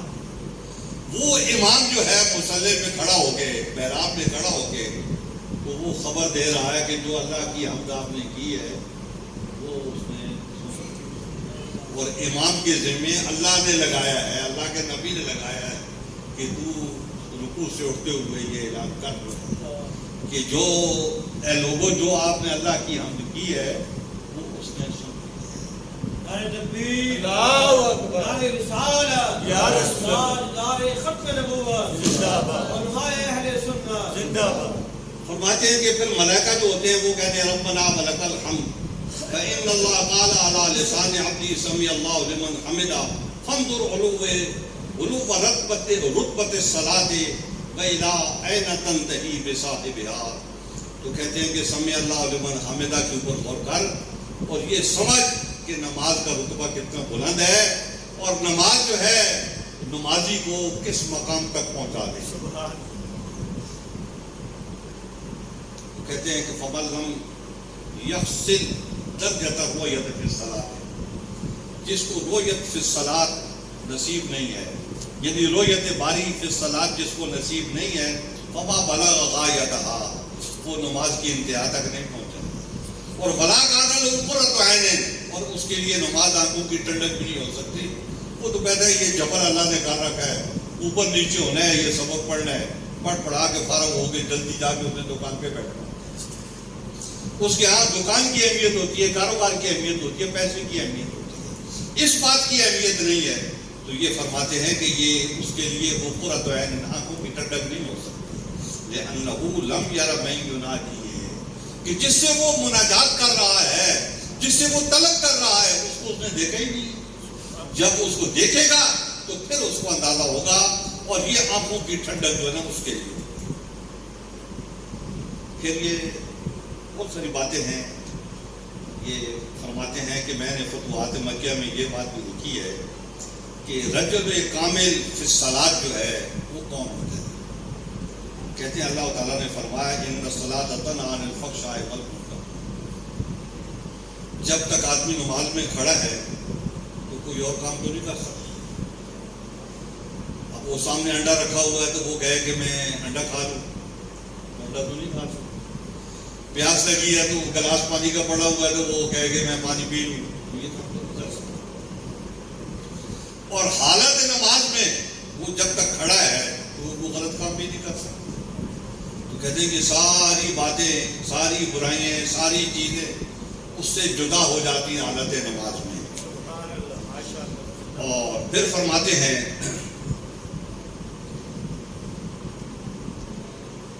کہ اللہ تعالیٰ نے نمازی کے لیے یہ لازم کر دیا گیا ہے، لازم کیا ہے کہ وہ عبادت کرتے ہوئے کوئی اور کام نہ کرے جب تک کہ اس نماز میں۔ تو کہتے ہیں یہ ہوتا ہے نمازی، اس کو کہتے ہیں مصلی، نماز پڑھنے والا۔ پھر فرماتے ہیں والا ذکر اللہ اکبر، کہ نماز میں آدمی اللہ کا ذکر کرتا ہے لیکن اللہ بھی تو اس کا ذکر کرتا ہے، اللہ بھی اس کا ذکر کرتا ہے۔ ای ذکر الذی یکون من اللہ لعبدی حتی حین یجیب فی سوالی والثناء علیہ اکبر من ذکر العبد ربہ فیہا لأن الکبریاء للہ تعالی۔ کہتے ہیں کہ ایک بندہ ذکر کرتا ہے اور دوسرا اللہ تعالیٰ اس کا ذکر کرتا ہے۔ تو اللہ تعالیٰ کا ذکر جو ہے نا، کسی بندے کا ذکر کرنا اللہ تعالیٰ کا یہ معنی رکھتا ہے۔ حضرت پیر میر شاہ صاحب فرماتے ہیں کہ میں سیال شریف بیٹھا تھا، دوسرے کمرے میں خواجہ شمس الدین سیالوی بیٹھے تھے، گندم کی کٹائی کا موسم تھا، لوگ تھوڑے تھے، سارے گندم کٹائی کے لیے گئے۔ تو کوئی آدمی ملنے کے لیے آیا تو حضرت خواجہ سیالوی اس کا نام لے کے فرماتے ہیں کہ اچھا تو جا رہا ہے؟ بس پیر میر شاہ صاحب فرماتے ہیں یہ بات میں نے سن لی تو میرے دل میں خواہش پیدا ہوئی کہ یہ کتنا خوش نصیب آدمی ہے جس کا نام حضرت صاحب اپنی زبان سے لے رہے۔ کہتے ہیں یہ دل میں ادھر خواجہ شمس الدین سیالوی دوسرے کمرے بیٹھے تھے، وہ وہاں سے بولے کہ ایک دن ہمارا میر علی بھی چلا جائے گا، ایک دن ہمارا میر علی بھی چلا جائے گا۔ تو گویا انہوں نے جواب دے دیا۔ لیکن اس میں ایک بات اور بھی ہے، حضرت پیر میر علی شاہ صاحب کا نام میر علی شاہ نہیں تھا، میر شاہ تھا۔ پہلی مرتبہ حضرت خواجہ شمس الدین سیالوی نے آپ کو میر علی شاہ کہا، اس کے بعد آپ میر علی شاہ ہیں۔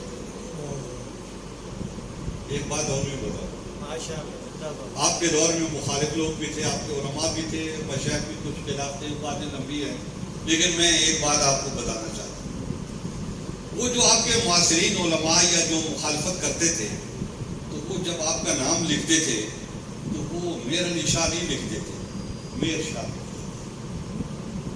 میر شاہ کیوں لکھتے تھے؟ اس لیے نہیں کہ اصل نام ان کا یہ ہے کہ میر علی شاہ میں جو ایک طاقت پیدا ہوتی ہے وہ صرف میر شاہ میں نہیں ہوتی، جو ایک قوت پیدا ہوتی ہے، جو ایک کشش پیدا ہوتی ہے، ایک جاذبیت پیدا ہوتی ہے، وہ صرف میر شاہ میں نہیں ہوتی۔ تو اس لیے مخالف اس وقت علی کو چھوڑ دیتے، علی کو ہر دور میں چھوڑ دیا جاتا ہے، ادھر بھی چھوڑ دیا جاتا ہے، ادھر بھی چھوڑ دیا جاتا ہے۔ ایک اور بات فرماتے ہیں، کہتے ہیں کہ یہ جو حرکت ہوتی ہے، انسان تین قسم کی نماز میں حرکتیں کرتا ہے۔ ایک حرکت مستقیمہ ہوتی ہے، ایک حرکت افقی ہوتی ہے، اور ایک حرکت منقوصہ ہوتی ہے۔ جب وہ کھڑا ہو کے عبادت کرتا ہے تو یہ حرکت مستقیمہ ہے، جب وہ رکوع میں جاتا ہے تو یہ حرکت افقی ہے، کیونکہ وہ اپنا یہ والا آگے والا حصہ، یہاں سے اوپر والا حصہ جو ہے وہ آگے کو جھکا دیتا ہے، تو اس کو حرکت افقی کہتے ہیں۔ یہ دوسری حرکت ہے۔ تیسری حرکت جو ہے وہ سجدے والی ہے، جس کو منقوسی کہتے ہیں، کہ انسان کا سر اوپر ہے، پاؤں اس کے نیچے ہیں، سجدے میں اس کا سر نیچے رکھا ہوا ہوتا ہے زمین کے اوپر، اور اللہ رب العزت کی بارگاہ میں گزارش کر رہا ہوتا ہے، سبحان ربی الاعلیٰ، سبحان ربی الاعلیٰ، سبحان ربی الاعلیٰ۔ حضرات گرامی، اگر آپ غور کریں تو غایت تذلل جس کو کہتے ہیں وہ سجدے میں جتنا پایا جاتا ہے کسی اور چیز میں نہیں پایا۔ انسان اپنی شخصیت کو، اپنی ہستی کو اللہ رب العزت کی بارگاہ میں فنا کر رہا ہے، بالکل جس کو آپ کہتے ہیں کہ الٹا لٹک رہا ہے، الٹا کھڑا ہو گیا ہے، کہ سر اس نے نیچے کر دیا ہے، زمین کے اوپر رکھ دیا ہے، حالانکہ پیدائش میں تخلیق میں اس کا سر سب سے بلند ہے، اوپر اللہ تعالیٰ نے رکھا ہے۔ تو وہ اس طریقے سے اپنے سر کو پہلے نیچے کرتا ہے اور پھر اس کو زمین پہ لے کے رکھ دیتا ہے۔ تو یہ فرماتے ہیں یہ جو حرکت ہوتی ہے، تو یہ حرکت ہی سے کائنات وجود میں آئی ہے، اور وہ حرکت حبی ہے کہ اللہ تعالیٰ کو حب ہوئی، کنت کنزا مخفیا فاحببت ان اعرف۔ اللہ تعالیٰ کو حب ہوئی کہ میں کائنات پیدا کروں، تو کائنات کی اصل جو ہے وہ حرکت پر ہے، اور وہ حرکت جو ہے وہ حب پر قائم ہے۔ کیوں کہ یہ تو عدم تھا سارے کا سارا، کان اللہ ولم یکن معہ شیء۔ وہ حضرت جنید بغدادی سے کسی نے کہا کہ کان اللہ ولم یکن معہ شیء، اللہ تھا اور کوئی چیز نہیں تھی، تو انہوں نے بڑا ایسا سے کہا اللہ نے کما کان۔ اب بھی ویسے ہی اللہ ہے اور کچھ نہیں ہے۔ ہم کہتے ہیں ہم ہیں، لیکن ہمارا وجود ذلی ہے، اصلی نہیں ہے۔ اور یہی بحث ہے حضرت ابن عربی کی اس کتاب میں، وہ جا بجا کرتے ہیں، اور اس کتاب کے آخری حصے میں بھی تھوڑا سا انہوں نے، اس بحث کے آخری حصے میں بھی انہوں نے تھوڑا سا اس بات کا ذکر کیا ہے کہ یہ انسان جو ہے یہ کیا چیز ہے، یہ کیسے وجود میں آیا ہے۔ تو وہ عین سادہ والی بات ہے، اس سے انسان جو ہے نا وہ توجہ الہی سے یہ ظہور میں آتا ہے، یہ پہلے نہیں تھا اور آج ہے اور کل پھر نہیں ہوگا، تو یہ حادث ہے۔ اور پھر علم الہی جو ہے اس میں ایک اور چیز ہے جس کو یہ ہمارے حضرات جو علم کلام والے ہیں، شرح غیب میں بھی ادھر باتیں اشارے ہیں کہ کچھ چیزیں ایسی ہیں کہ وہ ایک مقام پہ ہوتی ہیں تو اور ہوتی ہیں، دوسرے مقام پہ ہوتی ہیں تو۔ علم جب ذات الہیہ میں ہے تو وہ قدیم ہے، علم جب وہ مخلوق کے پاس آیا تو وہ حادث ہوتا ہے۔ حی ہونا، زندہ ہونا، وہ یہ صرف اللہ رب العزت کی ہے، کیونکہ تو قدیم ہے، وہ ہمیشہ سے آئی ہے، لیکن جب یہی صرف اس کی مخلوق میں آئی تو یہ حادث ہوتا ہے۔ ایسے ہی سمیع و بصیر ہونا جو اس کی صفات خاصہ ہے، تو اب جب یہ وہاں پر ذات الہی میں پائی جاتی ہے تو وہاں یہ قدیم ہوتی ہے، اور جب یہ اس کی مخلوق میں پائی جاتی ہے تو یہ حادث ہوتی ہے، لیکن ہوتی تو وہی ہے، وہ بھی حی ہے مخلوق بھی حی ہے، وہ بھی سمیع ہے، مخلوق بھی سمیع ہے، وہ بھی بصیر ہے، مخلوق بھی بصیر ہے، لیکن اس کا سارا کچھ ذاتی ہے، مخلوق کا اپنا کچھ نہیں ہے، اور جو کچھ اس کے پاس ہے یہ سارا اس کا دیا ہوا ہے، جب اس نے دیا اور جب وہ چاہے گا وہ لے لے گا۔ تو اس لیے یہ صفات کے لحاظ سے جہاں وہ بحث کرتے ہیں، تھوڑی سی بحث انہوں نے اس فصل کے آخر میں بھی یہاں پر کی ہے۔ تو میں یہ بات عرض کرنا چاہتا ہوں، یہاں پر انہوں نے یہ حرکت کے اوپر بحث کی کہ حرکت سے عدم جو ہے وہ وجود میں آیا۔ پھر یہ فرماتے ہیں کہ نبی اسلام نے فرمایا وَجُعِلَتْ قُرَّةُ عَيْنِي فِي الصَّلَاةِ، اور یہ وَلَمْ يَنْسِبِ الْجَعْلَ إِلَىٰ نَفْسِهِ، کہ آپ نے اس بات کو اپنے نفس کی طرف منسوب نہیں کیا کہ یہ کام میں نے کیا ہے، آپ نے نہیں کیا، آپ نے فرمایا کہ یہ کر دیا گیا میرے لیے۔ کرنے والا کون ہے؟ اللہ رب العزت ہے۔ پھر یہ فرماتے ہیں کہ یہ جو کام اللہ نے کیا ہے بے طریق الامتنان ہے، بطور احسان کے کہ اللہ تعالیٰ نے حضور اکرم صلی اللہ علیہ وبارک وسلم کو یہ نعمتیں عطا فرمائی ہیں، تو یہ اللہ تعالیٰ کا احسان ہے۔ اور یہ حضور اکرم صلی اللہ علیہ وبارک وسلم نے جو ان تعبد اللہ کأنک تراہ فإن لم تکن تراہ فإنہ یراک کہا ہے، تو یہ گویا کہ آپ کی چاہت بھی یہ ہے کہ نماز میں رب کو دیکھا جائے۔ تو اللہ تعالیٰ نے یہ صرف آپ کو بخشی ہے کہ جب حضور اکرم صلی اللہ علیہ وبارک وسلم نماز میں کھڑے ہوتے ہیں تو آپ کی شان کے مطابق جو ہے آپ کو رب العلا کی رؤیت ہوتی ہے۔ اور پھر حضور اکرم صلی اللہ علیہ وبارک وسلم کی امتی اور خاص طور پہ صحابہ کرام رضوان اللہ تعالیٰ علیہ اجمعین وہ ہستیاں ہیں کہ جب وہ عبادت کرتے ہیں تو ان کا وہی مقام ہوتا ہے کہ انک تراہ، گویا کہ وہ اس کو دیکھ رہے ہیں۔ تو حضرات گرامی، یہ ایک بات اور ان کی بھی ہے، وہ بڑی شاندار ہے۔ فرماتے ہیں کہ یہ جو نبی اسلام نے فرمایا وَجُعِلَتْ قُرَّةُ عَيْنِي فِي الصَّلَاةِ، آنکھوں کی ٹھنڈک، تو یہ آنکھوں کی ٹھنڈک کیا چیز ہوتی ہے؟ کہتے ہیں کہ اب وہ کسی آدمی کو اگر کسی سے محبت ہو گئی ہو نا تو اس کو تو سمجھ میں آئے گی، اور جس کو کبھی کسی سے محبت ہوئی نہیں اپنی زندگی میں تو اس کو یہ بات سمجھ میں نہیں آتی۔ تو یہ فرماتے ہیں کہ مشاہدہ محبوب جو ہے اس سے محب کی آنکھیں ٹھنڈی ہوتی ہیں۔ جب وہ اپنے محبوب چیز کو دیکھتا ہے تو اس کی آنکھیں ٹھنڈی ہوتی ہیں۔ ایک آدمی خصوص الحکم کا طالب ہے، 3 سال سے 4 سال سے اس کو تلاش کر رہا ہے، اب 3-4 سال بعد خصوص الحکم اس کو ملی ہے تو وہ کبھی اس کو ادھر سے دیکھے گا، ادھر سے دیکھے گا، پھر اس کو ادھر سے دیکھے گا، پھر اس کے حسن کو دیکھے گا، کاتب نے کیسی لکھی ہے، کمپوزر کیسی لکھی ہے، کاغذ کیسا لکھا ہے، یار یہ تو 2 رنگوں میں بڑی خوبصورت چھپی ہوئی ہے، تو وہ اس کو پہلے تو دیکھے گا، اس دیکھنے کے مرحلے سے گزرے گا تو پھر آگے اس کے مضامین کی طرف ابن عربی نے تو یہ لکھی، جو بات اس کو سمجھ میں آتی جائے گی۔ تو یہ حضرات گرامی کتاب سے حب کا تقاضا ہے، کسی بھی چیز سے آپ کو محبت ہوگی تو آپ اس کے ساتھ یہ سلوک کرو گے۔ وہ کہتے تھے پرانے زمانے میں کوئی پیر صاحب کے پاس گیا تو اس پیر صاحب سے اس نے کہا جی میں سلوک کرنا چاہتا ہوں، سلوک پہ آنا چاہتا ہوں۔ تو انہوں نے کہا کبھی کسی سے محبت کی ہے؟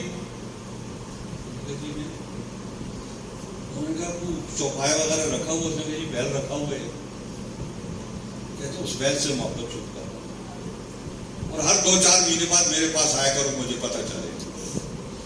تو وہ بیل سے اس نے محبت شروع کر دی، اس کو دیکھتا رہتا تھا، اس کی تعریف کرتا رہتا تھا، اس کو گھاس ڈالتا رہتا تھا، پانی میں پلاتا رہتا تھا۔ تو وہ 3-4 مہینے بعد گیا تو انہوں نے کہا نہیں ابھی نہیں، تجھے محبت نہیں ہوئی اس کو۔ لگا رہا 4-5 پھیرے جب کیے تو وہ پیر صاحب بیٹھے تھے، تو ایک دن وہ آیا دروازے کے اندر داخل ہوا تو اس نے سب نیچے، پیر صاحب نے کہا ہاں اب تجھے محبت ہوگی، کیونکہ تو نے تصور کر لیا ہے کہ سینگ اوپر میرے لگے ہوئے ہیں، وہ بیل کی محبت میں بیل کے سینگ ہیں، تو ان سینگوں نے تو نے اپنے سر پہ تصور کر لیا ہے، اس لیے دروازے سے اندر آتے ہوئے تو نے سر پہ۔ تو حضرات گرامی جس سے جس کو محبت ہوتی ہے تو وہ اس حساب سے بات کرتا ہے۔ تو حضرت ابن عربی رحمۃ اللہ تعالی علیہ فرماتے ہیں کہ کہ محب جو ہوتا ہے وہ اس کی آنکھیں ٹھنڈک ہوتی ہیں جب وہ اپنے محبوب چیز کو دیکھتا ہے. تو کہتے ہیں کہ جب وہ چیز اس کے سامنے ہو اس کو نہ یہ نظر آتا ہے نہ یہ نظر آتا ہے. ایک مولانا ابو الوفا افغانی ہندوستان میں حیدرآباد دکن میں رہتے تھے. شام میں ایک عالم ہے عبد الفتاح ابو ہدا, انہوں نے ایک کتاب لکھی ہے العلماء الغزاة, کمار علماء. تو ان کمار علماء میں انہوں نے وہ صحب کشاف کو لکھا ہے, زماچری کو لکھا ہے, نبوی کو لکھا ہے, تفسیر تبری والا ہے, اور بڑے بڑے لوگ اس نے نام ڈالے ہیں, اور وہ ابو الوفا افغانی کا نام بھی ڈالا. ان کے بارے میں انہوں نے لکھا کہ میں حیدرآباد دکن گیا تھا, اس کے گھر میں ٹھہرا, بڑا سکون تھا, نہ بچوں کے رونے کی آوازیں تھی, نہ ادھر سے بیوی کی آواز آ رہی تھی کہ سامان نہیں ہے گھر میں, سامان لے کے آؤ, نہ ادھر سے نہ ادھر سے, سکون تھا. اور مولانا جو تھے ان کے اوپر کتابوں کی محبت کا غلبہ تھا کہ وہ کھانا سامنے رکھا ہوا ہے, وہ کتاب میں لگے ہوئے ہیں, یہ دیکھ رہے ہیں, یہ دکھا رہے ہیں, یہ دکھا رہے ہیں. یہ تو ابھی کے ہیں, لیکن پرانے زمانے کی بھی ایک امام مسلم گزرے جنہوں نے مسلم شریف, آپ کو پتہ ہے ان کی موت کیسے واقع ہوئی؟ ان کے پاس کھجوروں کی ٹوکری رکھی ہوئی, تو یہ کتاب اٹھا کے تو اس کے مطالعے میں بس, تو وہ ایک کھجور اٹھائی اور وہ کھائی, اور اس طرف توجہ ہی نہیں کھانے کی طرف, وہ پتہ چلا پوری ٹوکری کھا گئی.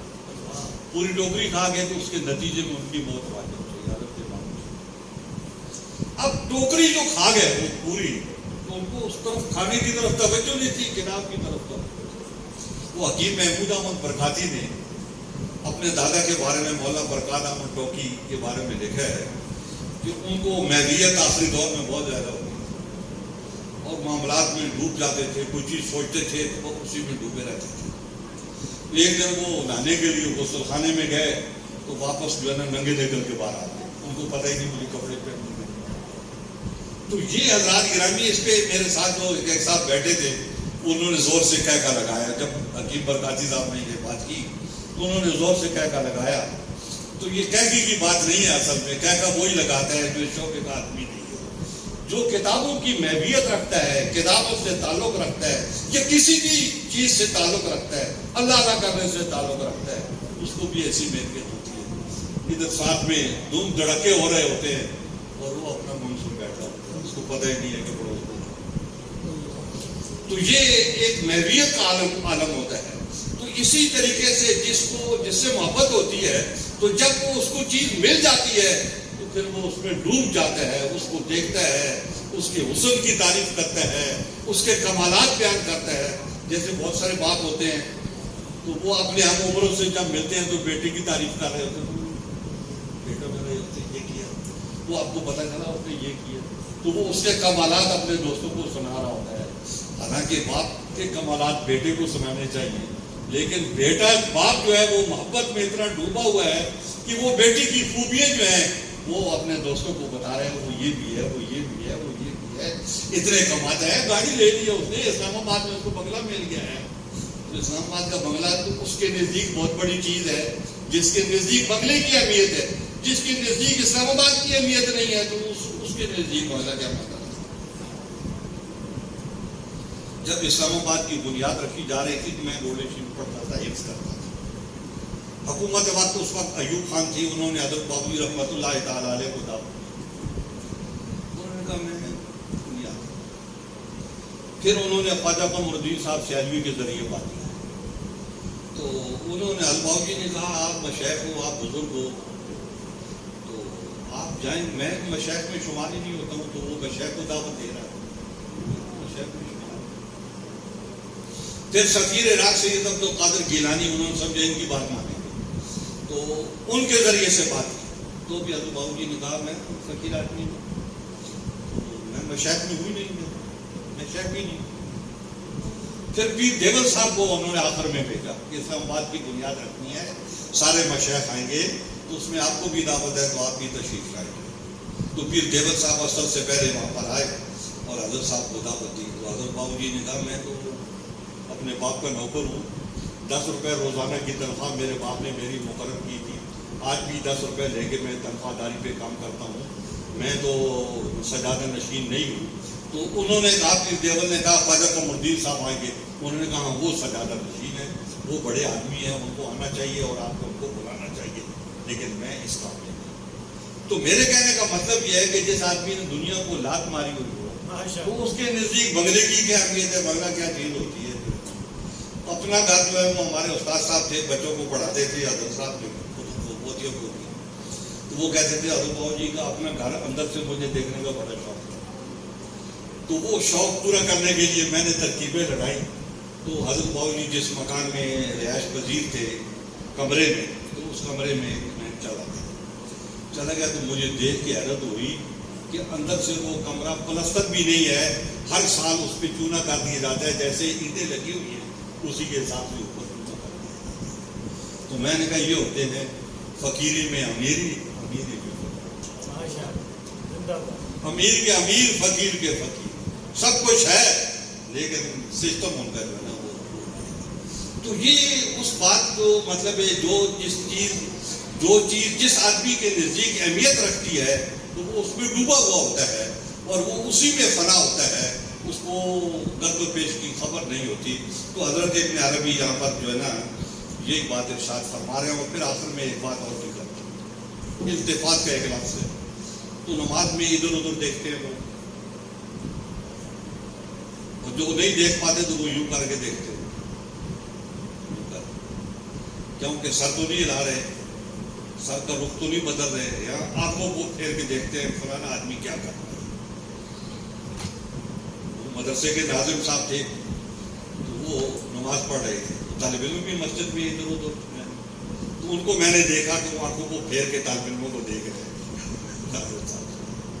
اب وہ سر پھیر نہیں سکتے کیونکہ اس کی اجازت نہیں ہے, تو آنکھوں کو پھیر کے کہ وہ طالب علموں کو اپنی نظر میں رکھے ہوئے نماز میں بھی کہ کون نماز پڑھ رہا ہے, کون کیا کر رہا ہے, کون کیا نہیں کر رہا ہے. پھر ہمیں اس بات کی گنجائش ہے اگر وہ اس طرف نہ کرے. تو حضرت ابن عربی رحمۃ اللہ تعالیٰ علیہ فرماتے ہیں کہ نماز میں ادھر ادھر دیکھنا منع ہے, کیونکہ دیکھنے سے توجہ بڑھ جاتی ہے. اور اگر آپ اپنی توجہ ذات الہیہ پہ مرکوز رکھیں گے اور اس کی رویت کی طرف متوجہ رہیں گے تو وہ آپ کے لیے کامیابی ہے. اور اگر آپ یہ سمجھیں کہ آپ کو ادھر ادھر دیکھنے کی خواہش پیدا ہوتی ہے تو یہ شیطان کی طرف سے ہے کہ شیطان آپ کو اپنے مرکز سے جدا کر رہا ہے. حضرات گرامی باتیں اور بھی بہت ساری ہیں, لیکن میرا خیال ہے کہ اسی پہ ختم کر دوں, کیونکہ یہ مضمون تو نہ ختم ہونے والا ہے اور نہ ہی ایک نشست میں اس کا کوئی حل نکل سکتا ہے. بس برکت کے لیے ہم نے حضرت ابن عربی کے بارے میں باتیں بھی کی اور کچھ آپ کو سنایا اور کچھ آپ نے سمجھا, کچھ آپ نے نہیں سمجھا. لیکن اگر آپ لگے رہیں گے تو مجھے امید ہے کہ ضرور ابن عربی تک پہنچیں گے اور ابن عربی اپنا سینہ کشادہ کریں گے آپ کے لیے اور آپ کو اپنے دل میں جگہ دیں گے اور آپ کا علم بڑھائیں گے. اور یہ بات یاد رکھیں, تصوف کے بارے میں نے پہلے بھی کئی دفعہ اعلان کیا ہے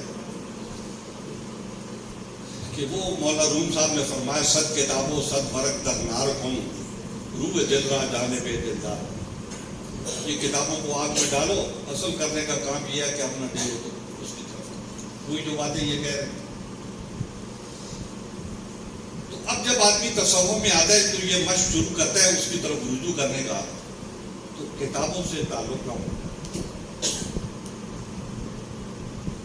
کتابوں سے تعلق کم ہو جاتا ہے, اس طرف توجہ زیادہ ہو جاتی ہے, رخ زیادہ ہو جاتی ہے. کتابوں سے تعلق کم ہوتا ہے لیکن فہم بڑھ جاتا ہے. جو پوری کتاب پڑھ کے آپ ایک نتیجہ نکالتے ہیں, سرسری نظر سے دیکھا آپ نے تو وہ نتیجہ آپ کے دماغ میں رہے گا, تو فہم آپ کا بڑھ گیا ہے. کتابوں کا مطالعہ جو ہے وہ کم ہو گیا ہے, کیونکہ یہ بھی دو ہی ہے اصل میں کہ آپ ذات الہیہ کی طرف توجہ کرو اور پھر لوگوں کی کتابوں کی طرف آپ لگے ہوئے ہو. تو اس کی کتاب پڑھو تو اس سے تو درجات بلند ہوتے ہیں, روحانی مقام بلند ہوتے ہیں. بلکہ مجدد صاحب کی جو تعلیمات ہیں وہ تو یہی ہے کہ ذکر ہے, تلاوت ہے اور نوافل ہے. مقتدی کے لیے ذکر ہے, درمیانے کے لیے تلاوت ہے, اور جو منتہی ہے اس کے لیے کثرت نوافل ہے. چاہے وہ آپ آج کل بجلی چلی جاتی ہے, آپ اندھیرے میں پڑھیں یا روشنی میں پڑھیں, تو کثرت نوافل جو ہیں وہ اللہ تعالیٰ کے قرب کا ذریعہ ہیں. اور حضرت ابن عربی نے اس حدیث پر بے شمار مقامات پہ اس کتاب میں بات کی ہے، لیکن وہ جو بات کرتے ہیں وہ تھوڑی برداشت کرنے کے لیے جگر کو شادہ کرنا پڑتا ہے کہ یہ کیا ہے. اللہ تعالیٰ میں توفیق عطا فرمائے. اور پھر یہ حضرات صوفیہ کرام جو ہیں ان سے جو حقیقی ذکر فکر والی وابستگی جو ہوتی ہے، ویسے نہیں آپ بڑا عشق کرتے ہو، آپ مہینے پیر صاحب کے یہاں چلے جاتے ہو، ادھر ان کو 100 روپے دے کے آ جاتے ہو اور بولتے ہو جی یہ ہو گیا، یہ والا نہیں، یہ سارے بیکار کام. وہ جو اصل کام ہے وہ پیر سے سیکھنا ہے. پیر آپ کا استاد ہے، جیسے قاری صاحب آپ کے استاد ہیں، آپ کو انہوں نے قاعدہ سکھایا ہے، مولوی صاحب آپ کے استاد ہیں، انہوں نے آپ کو شرع عقائد پڑھائی ہے، ایسے پیر صاحب بھی آپ کے استاد ہیں. اور وہ استاد کا جو حق ہے تو وہ ان کو بھی ادا کرنا چاہیے، اور جو شاگرد ہے اس کو بھی اپنی شاگردی کا حق ادا کر کے پیر سے فیض حاصل کرنا چاہیے. فیض حاصل کرنے کا ہرگز یہ مطلب نہیں ہے کہ آپ کی دکان زیادہ چلنے لگی ہے. پہلے 1 لاکھ روپے روز کی فروخت ہوتی تھی، تو اب 2 لاکھ ہونے لگی ہے، تو آپ کے پیر قابل ہو گئے ہیں. یہ پیر کے قابل ہونے کی نشانی بھی نہیں ہے اور اس کو فیض بھی نہیں کہتے.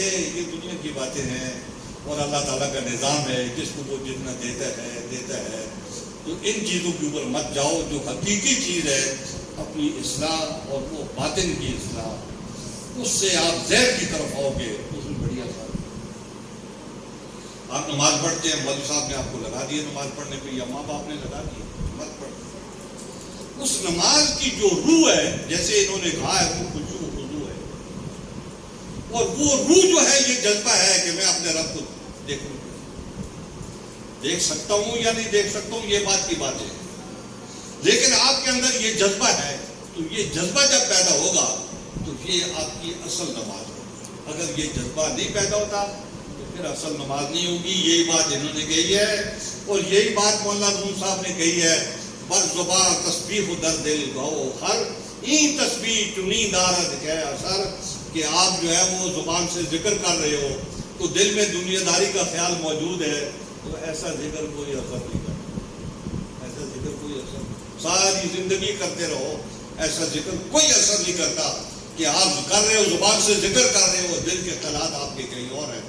جب آپ اس تصور سے ذکر کر رہے ہو لا الہ الا اللہ، اپنے پوری توجہ کے ساتھ، حاضری کے ساتھ، اور اس کی ذات کو تصور میں دل پہ لگا رہے ہو، تو وہ ذکر آپ کا اثر کرے گا. آپ ساری رات بیٹھو تسبیح پڑھتے رہو، سبحان اللہ ثواب ملے گا ضرور آپ کو. لیکن آپ یہ سمجھو کہ میرے اندر کوئی روحانی تبدیلی پیدا ہو، تو روحانی تبدیلی اسی وقت پیدا ہوگی جب آپ کی یہ زبان اور یہ دل دونوں ایک ہو جائیں گے، تو پھر آپ کے اندر روحانی تبدیلی پیدا ہوگی. اللہ تعالیٰ ہم سب کو اس کی توفیق عطا فرمائے. حضرت علامہ سید پیر نذیر حسین شاہ صاحب کی نانی دامت برکاتہ العالیہ آخر میں دعا فرمائیں گے. اور میں درخواست بنا ہوں کہ جہاں اپنے ان ساتھیوں کے لیے آپ دعا کریں گے وہاں میرے لیے. اور پھر جو فتنوں کا زمانہ ہے، جس طریقے سے مولانا امتیاز صاحب نے وضاحت کی ہے، اللہ تعالیٰ اس میں ثابت قدمی عطا فرمائے اور حق کے ساتھ وابستہ رہنے کی. آمین.